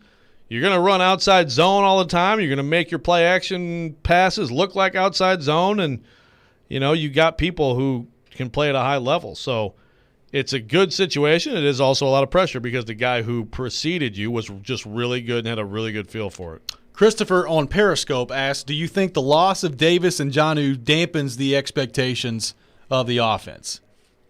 I mean, I think a little bit, but also we haven't seen who they're going to draft. Right. I mean, I think they're going to draft a tight end at a prominent spot. I think they're going to draft a receiver at a prominent spot. They've signed Josh Reynolds. I think after the draft, there should be a pretty good on-paper collection of talent with, I think, still some questions at tight end because they don't have an obvious number one tight end. Yeah, that to me is interesting, and you brought this up. Like, it's going to be interesting to see what sort of priority they place on tight end in this draft because I still think as valuable as Ferkser is and as good as I think he can be in the passing game, I still think you need somebody else there. And right now, I guess like your inline tight end, Jeff Swaim, I guess, as the inline blocking tight end, that's fine. I mean, Jeff Swaim doesn't bring much to the table in the passing game either. So, I think it's going to be interesting to see how they handle that. I mean, we've had some different names thrown out there. I mean, there's Trimble from Notre Dame that's out there that could be available for the Titans. Maybe that's the route they go. I think a lot of people feel like that could be a good fit for them in the draft. But as you start to look at the needs, I mean, we've talked about edge rusher, we've talked about receiver. Obviously, they're going to have to draft a corner along the way as well. I mean, you've got to draft a tight end, in my opinion, somewhere in the top 100. Like that's got to be a part of the plan if you're John Robinson and the Titans. Yeah, I mean, Hunter Long from Boston College makes sense. I mean, certainly, like Vrabel, I'm sure has a pretty good feel for what kind of player he is, but also kind of person he's considering. Like his kid plays with him at Boston College, so he's an intriguing talent. I'm a big fan of Pat Fryermuth of Penn State. A bigger fan of him than Ryan Porth is. Yes, based on earlier discussions. I think he's the type of guy who could fit perfectly and can do everything well. But that is, I still think, gosh, someone brought up yesterday on one of my articles in The Athletic in the comments, like, well, what if Dennis Kelly's sitting there and no one signs him? Like, could the would the Titans at some point just be able to just pick him up at way less than they were going to pay him this year? Would he go for that? I know he kind of had his goodbye letter the other day. He did. But then Michael Pruitt is I just think Michael Pruitt's a real nice tight end. I mean, I don't know that there's a huge difference between Michael Pruitt and Jeff Swaim, but I think he's a little bit more of a receiving threat than Swaim is. If no one picks him up, does he eventually get added? There's some other guys on the roster. Someone brought up Jared Pinkney earlier from Vanderbilt. They've signed him. So there are some options. It's just not an obvious one. Let's go back to the text line, driven by WilsonCountyHyundai.com. JD texts in and says, typical Titans. Let one of the greatest defensive minds in the history of the game get away from your organization because your cynic of a coach can't get his ego out of the way to allow someone to help him. All the while, a soft general manager allows it to happen and spends money on some aged and often injured defensive free agents. You stay classy, Titans. Dang. JD is not a fan of what's going on with the Titans on the defensive side of the ball. That is the opposite of sunshine blowing. It is. JD. That's a grade A doom and gloomer right there. Yeah, my goodness. I mean, Bud Dupree is not old. So just to, How old just is he, to 28? be clear, yeah. Although Ben on our text line can be pretty doom and gloomy. I mean, Ben on the text line has been trashing John Robinson and Mike Vrabel for the last 3 months. Yes, and charting Rexrode and Stillman's picks. Is that the same Ben? Yeah. Okay. All right. Speaking of Ben, he asked on the text line. Ben has been busy. That's right. He asked on the text line, when Henry gets stuffed, if Tannehill wasn't to blame for offensive playoff failures, then was it Arthur Smith? Well, I don't think Arthur Smith had a good day against the Ravens. No. Well, I don't think Ryan Tannehill did either. I don't think many people had good days. I don't think there was very many days all around that were good against the Ravens. That's the thing. That side of the ball, as good as they were last year, at the most important moment, you weren't good. Yeah. So there's still something to prove for those guys too. And I don't know, nothing means more than what you do in the postseason. So I would say Tannehill didn't have his best day. He's got to be better than that. I would say Arthur Smith didn't have his best day. If anyone wants to say Arthur Smith had one eye out the door and was worried about this and that, I mean, hey, it's going to be brought up when you're about to leave. I mean, I can't imagine that he sat there that week and, like watching Trevor Lawrence tape. Yeah, like sat there that week and was like, yeah, we're fine. We know the Ravens. I don't need to game plan this. But he actually talked about that on the podcast with Bussin' with the Boys. Talked about the fact that he interviewed the night of the playoff game. What do you say? He wishes he wouldn't have done that for the interview. Like, he was so glued into the playoff game that he felt like he was just kind of walking into something unprepared with the interview. So he regretted it from his own job perspective, not from the Titans' performance perspective. That's what it came across as. Thanks a lot, Because Arthur. he's so locked in, man. Right. So, in other words, per Arthur Smith, he was locked in as you would hope for a play. I mean, I would tend to believe him. He wished the rules were different. That wasn't. I can see that. A possibility. Capable of happening. A possibility. Right. Yeah. I can see that. Because it's also just it looks bad if you have a bad day at the office. But they were trying to squeeze in. They were planning on winning that game, obviously. So he was trying to squeeze in a handful of interviews between Sunday night and that Monday, so that he could get to work on the next playoff game after that. And then all of a sudden he had plenty of time to pick his next team. That's a pretty look, the Peas thing, people are going to be mad about it, and I get it. But I really think you have to look at it from the perspective of, are you going to keep bringing him back, retire, come back, retire? I think moving forward is not a bad thing all the time. And make sure you stay tuned today for Darren Donica Chase. At 12 o'clock, they'll have former Titans defensive line coach Jim Washburn, which is always entertaining. You're going to want to make sure that you're stay tuned for that. When we come back, we'll get back into the Nashville Predators. Preds radio analyst Hal Gill will join us. That's next. This is Robby and Rexrode here on ESPN 102.5 The Game. This hour of Robby and Rexrode is brought to you by Trane. Get a great deal this spring on a new Trane heating and cooling system. At Trane, they test so it runs. Visit TraneInfo.com to find your local dealer and learn more. It's hard to stop a Trane.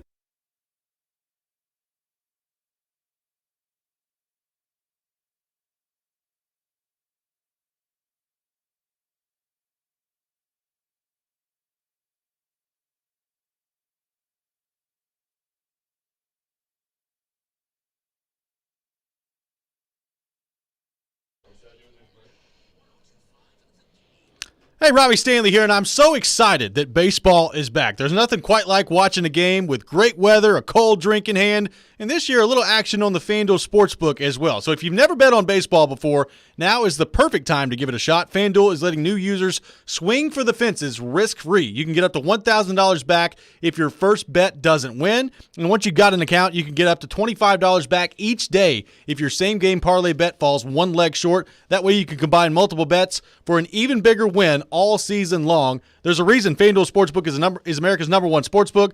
The app is simple to use. They've got great odds on all different betting markets, fun bet types like the same-game parlay, and always-on promotions to let you get more action out of every game day. And when you win on FanDuel, they'll get you your winnings safely in as little as 24 hours. So just download the FanDuel Sportsbook app and sign up with promo code ROB to get in on the action. That's FanDuel Sportsbook, promo code ROB. You must be 21 or older and present in Tennessee. First online real money wager only for risk-free bet. Refund issued as non-withdrawable site credit that expires in 7 days. Restrictions apply. See sportsbook.fanduel.com for details. Got a gambling problem? Call the Tennessee Red Line at 1-800-889-9789.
Welcome back in, Robby and Rexrode here on ESPN 102.5 The Game. Robby Stanley, Joe Rexrode, Ryan Porth here with you on this Thursday morning in Nashville, Tennessee. The Nashville Predators taking on the Detroit Red Wings tonight. Puck drop at 6:30, pregame at 5:30 here on ESPN 102.5 The Game. And to help us talk more about that, we go to our 102.5 The Game phone line, driven by WilsonCountyHyundai.com, and welcome in Preds radio analyst Hal Gill, presented by Duncan, featuring their new location in Belmead, and TriStar Moving, TriStar Movers with 5-star service. Hal, what's going on, brother? How we doing? I'm doing well, guys. How you doing? We are doing Great. wonderful. Appreciate you taking time to join us this morning. Hal, I've got to start from that game the other night with Roman Josi because he was ridiculous. He was just everywhere over the ice. He could have scored 2 or 3 goals. He has the 2 assists. He has the goal in the shootout as well. I think sometimes we probably take for granted what we're watching out there with Roman Josi, but I thought he was absolutely dominant in that game on Tuesday night against Detroit. He was. Part of that scares me because I'm looking at it going, oh, no, this is the old Preds where they couldn't get anything going, but Roman Josi was trying to do everything and was just dominating. And so that part scares me a little bit. I'd like to see there was a little bit of separation between the forwards and the D at certain times. And that I think Jost was like, all right, I'll just go ahead and do everything.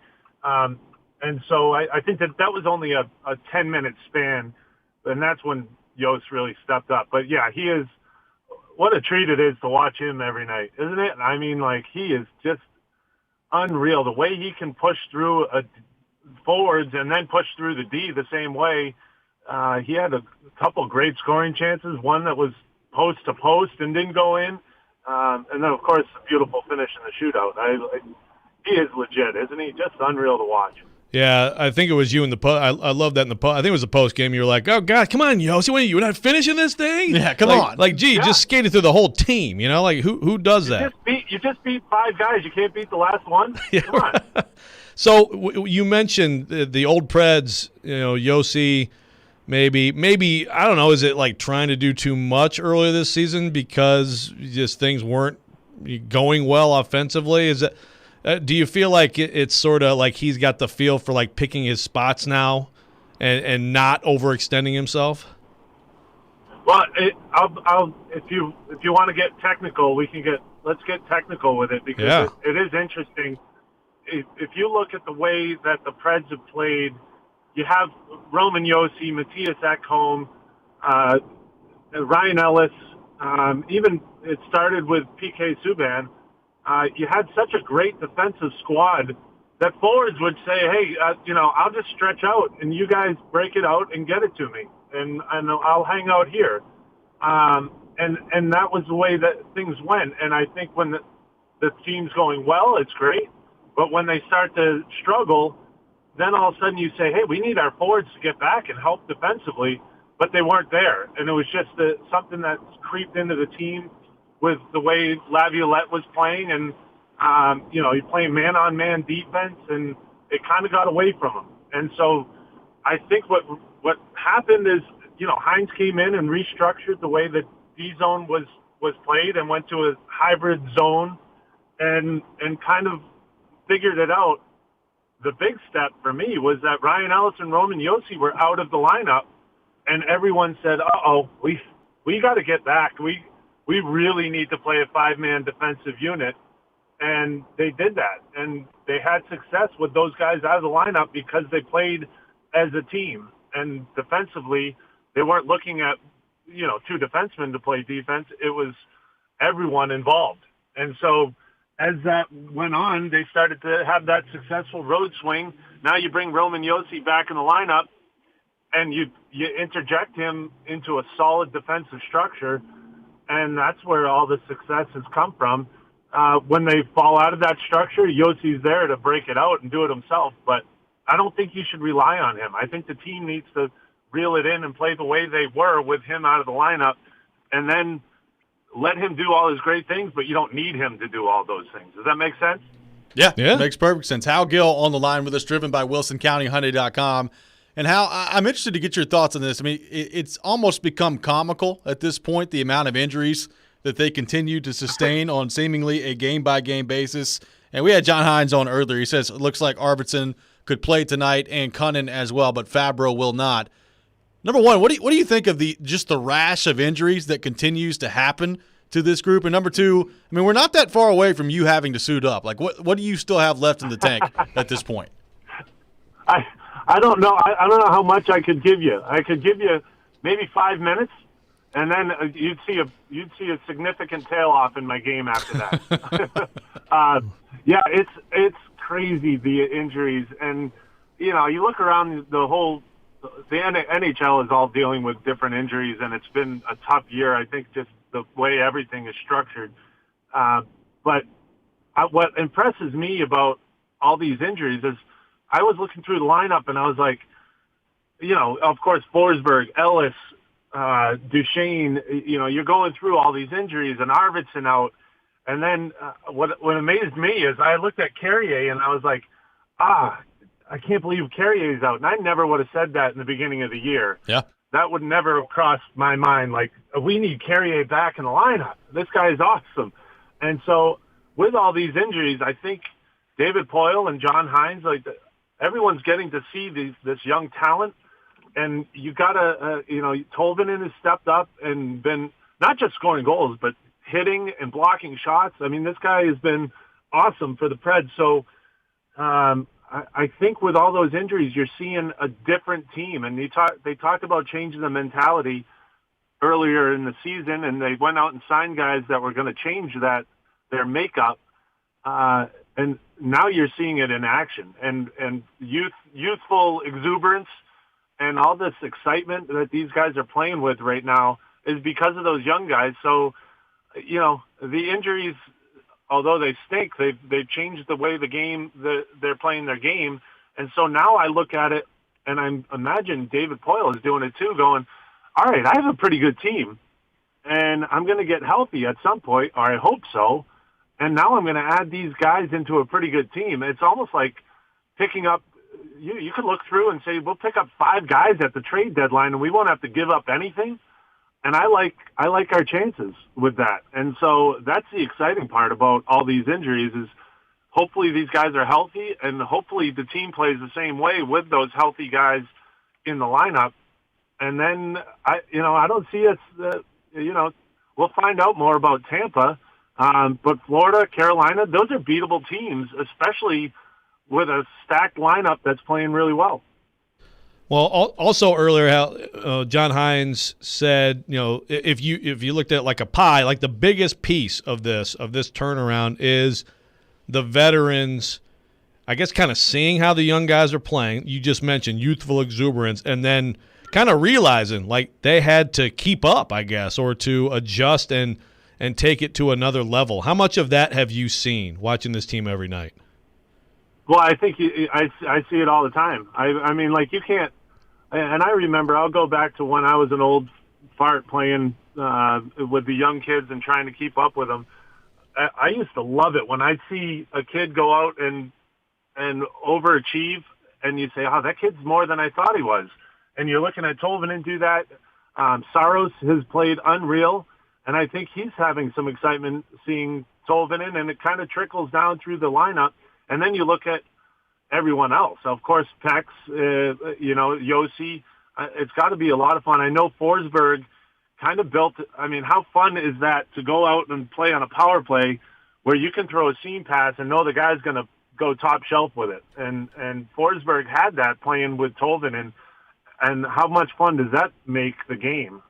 So, you look through – I still think there needs to be more from Johansson. I feel like if he could get moving forward a little bit quicker and play with the speed that we've seen him play with spurts, I think this team could be deadly because he's that big centerman that they need right now. You throw Gronlund in, who's been consistent.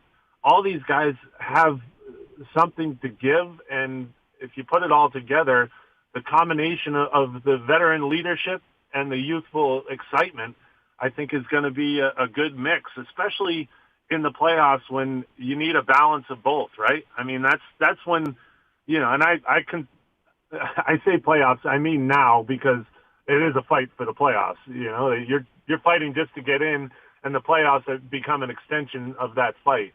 And so I think they're in a good place right now where they have a good balance.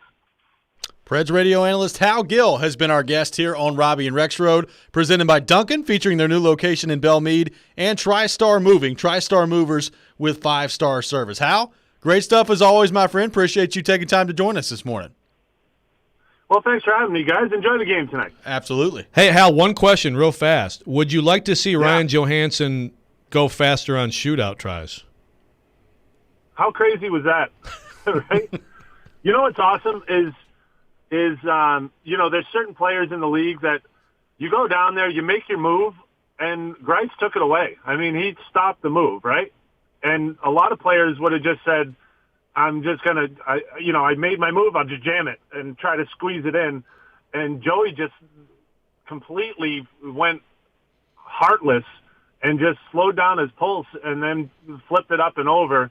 I mean, that's a skilled player's move. That's what excites me about Johansson. If you have that size with that puck control and patience, that's something special. It was fun to watch, and his reaction after that was even better. Just looking around like, oh, I kind of got away with one. My move didn't work, but somehow I made it happen. That was something awesome. It was awesome. Appreciate you, Hal, for taking time to join us. You got it. Thanks for having me, guys. That's right. Preds radio analyst Hal Gill, presented by Duncan and by TriStar Movers. When we come back, we'll revisit our poll question of the day surrounding UC Saros and the future of the Predators' goaltending position. Also, our Masters update as well. All that coming up next. This is Robby and Rexrode here on ESPN 102.5 The Game.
Welcome back in. Final segment of the day here on Robby and Rexrode, ESPN 102.5 The Game. Streaming live on Periscope, on YouTube, and on Twitch as well. Thanks to Hal Gill for joining us in the last segment. And Joe, let's revisit our poll question of the day at 102.5 The Game on Twitter regarding UC Saros and the future of the goaltending position for the Predators. Saros has been on a hot streak as of late, .960 save percentage in his last 12 games. So big picture, how do you view Saros as the Preds goalie? Do you think he's the franchise goalie, the bridge starter to Askarov, who they just selected in the first round in last year's draft, or an average goalie who right now is just riding a hot streak? Right now, 57% of the vote say Saros is the bridge starter to Askarov, 26% say an average goalie who's on a hot streak, and 17% that Saros is the franchise goaltender moving forward. Your reaction to those percentages? So 83% don't think he's a franchise goaltender, and this poll is submitted when he's in the best stretch of his career. That is correct. When he is nightly screaming to people, are you sure I'm not the franchise goaltender? I'm not saying I think he is either, but it's interesting that that's still 83-17. And I figured that the bridge option would win. So, you know what? It's like this team, or it could be like this team. Sports, man, sports not predictable when we think it is. A lot of times, I never would have guessed we'd be talking about this team in some playoff run, and they're missing half their team and they're still winning, and here they are. So it's not like it's impossible for Saros to be something for 4 years and all of a sudden figure out how to be something else from year 5 and beyond. It's possible. At this point, I would think that that's probably what he will be, is a bridge to Askarov, who has obviously a high ceiling, but lots of players in this league and in any league aren't what they're cracked up to be when they're young, and they're sort of like the unknown is undefeated. And sometimes players who are veterans actually improve and figure something out and get better. And I will give Saros credit. I mean, there was a time a month ago, if you would have asked me this question, I wasn't convinced that he was even the bridge guy. Like, I thought there had been too much inconsistency in his game, and he had struggled to begin this year. And I said it here on the show, like, I'm not convinced that he's even the bridge guy as you move forward. I think the way he's played as of late, while still recognizing that this save percentage is going to come down. I mean, he's not going to sit here at a .960 save percentage forever. Otherwise, he's absolutely the franchise goaltender, and you can go on and play in a few cup parades as well. But it's going to come down at some point. I think he's played well enough over a long enough stretch of time now to where you look at the other options that could be out there as a bridge goaltender, he's the best option. And I think, it's interesting. We talked about his contract earlier. He's making $1.5 million per year. He's a restricted free agent this offseason. My guess is that's going to go up pretty significantly. My guess would be somewhere around $3.5–4 million. I don't know that. That's just a guess that I have, and I'd probably do a 3-year deal. I think a 3-year deal could be beneficial for both sides. I feel like $3.5 million, $4 million for him. That's still a good deal. I think for the club, right? I think so as well. Ryan Porth, it is time for our Masters T-Mobile 5G leaderboard update, brought to you by T-Mobile, America's largest and fastest 5G network. The Masters underway today, Ryan Porth. I know this brings you great joy. Hello, friends. Hello. Can't wait to watch the Masters later today. And when I watch, maybe Abraham Answer is still in the lead, because he's in the lead right now at 2 under. Maybe so. Through 4 holes. He's had a good answer through 4 holes. Wow. Porth even incorporating a dad joke into the Masters update. Always. We have 6 golfers at 1 under par early on in their rounds. And then former champions, owners of a green jacket, Dustin Johnson, yes, and Sergio Garcia, both at 1 over, yes, early on in their rounds. And still a whole lot of golf to be played at Augusta later today. There is. You're absolutely right. That is your Masters T-Mobile 5G leaderboard update, brought to you by T-Mobile, America's largest and fastest 5G network. Well done, Ryan Porth. Abraham Answer? Apparently. All name team. Yes. I've got money on him. Do you? Do you? Yeah, for like a top 20 finish. Is there a golfer that you don't have money on?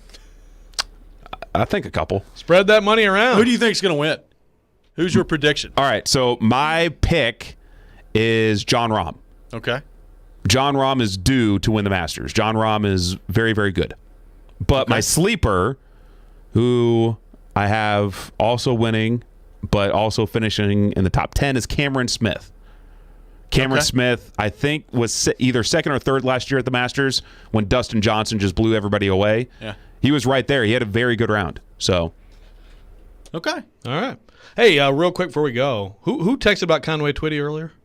I don't remember. Well, anyway, Conway Twitty, 1982, Slow Hand, was actually a cover of the Pointer Sisters' 1981 hit, Slow Hand. Did not know that until that was brought up, but put some respect on the Pointer Sisters' name. That's right. Let's quickly go back to the text line, driven by WilsonCountyHyundai.com. Heidi from Dixon text in, my mom thinks golf voices are so cute. She's listening to Porth. There you go. How many ladders does Heidi's mom have? I don't know. So Heidi's mom thinks I have a cute voice. That is correct. All right. Well, your golf voice, not your normal one. I'll take it as the normal voice. Okay, all right. That's good. The 2-star voice from Ryan Porth in there. Oh, man. Yeah. Vanderbilt 2-star recruits. Yes. Well done today, Ryan Porth. I can't believe I job. cannot believe I did that. It was an excellent job by you. Didn't catch it. And like we'll Bartolo Colon, you had a solid outing. That's right. We'll be back tomorrow here on Robby and Rexrode, 6 a.m. Darren Donick and Chase is coming up next. This is ESPN 102.5 The Game.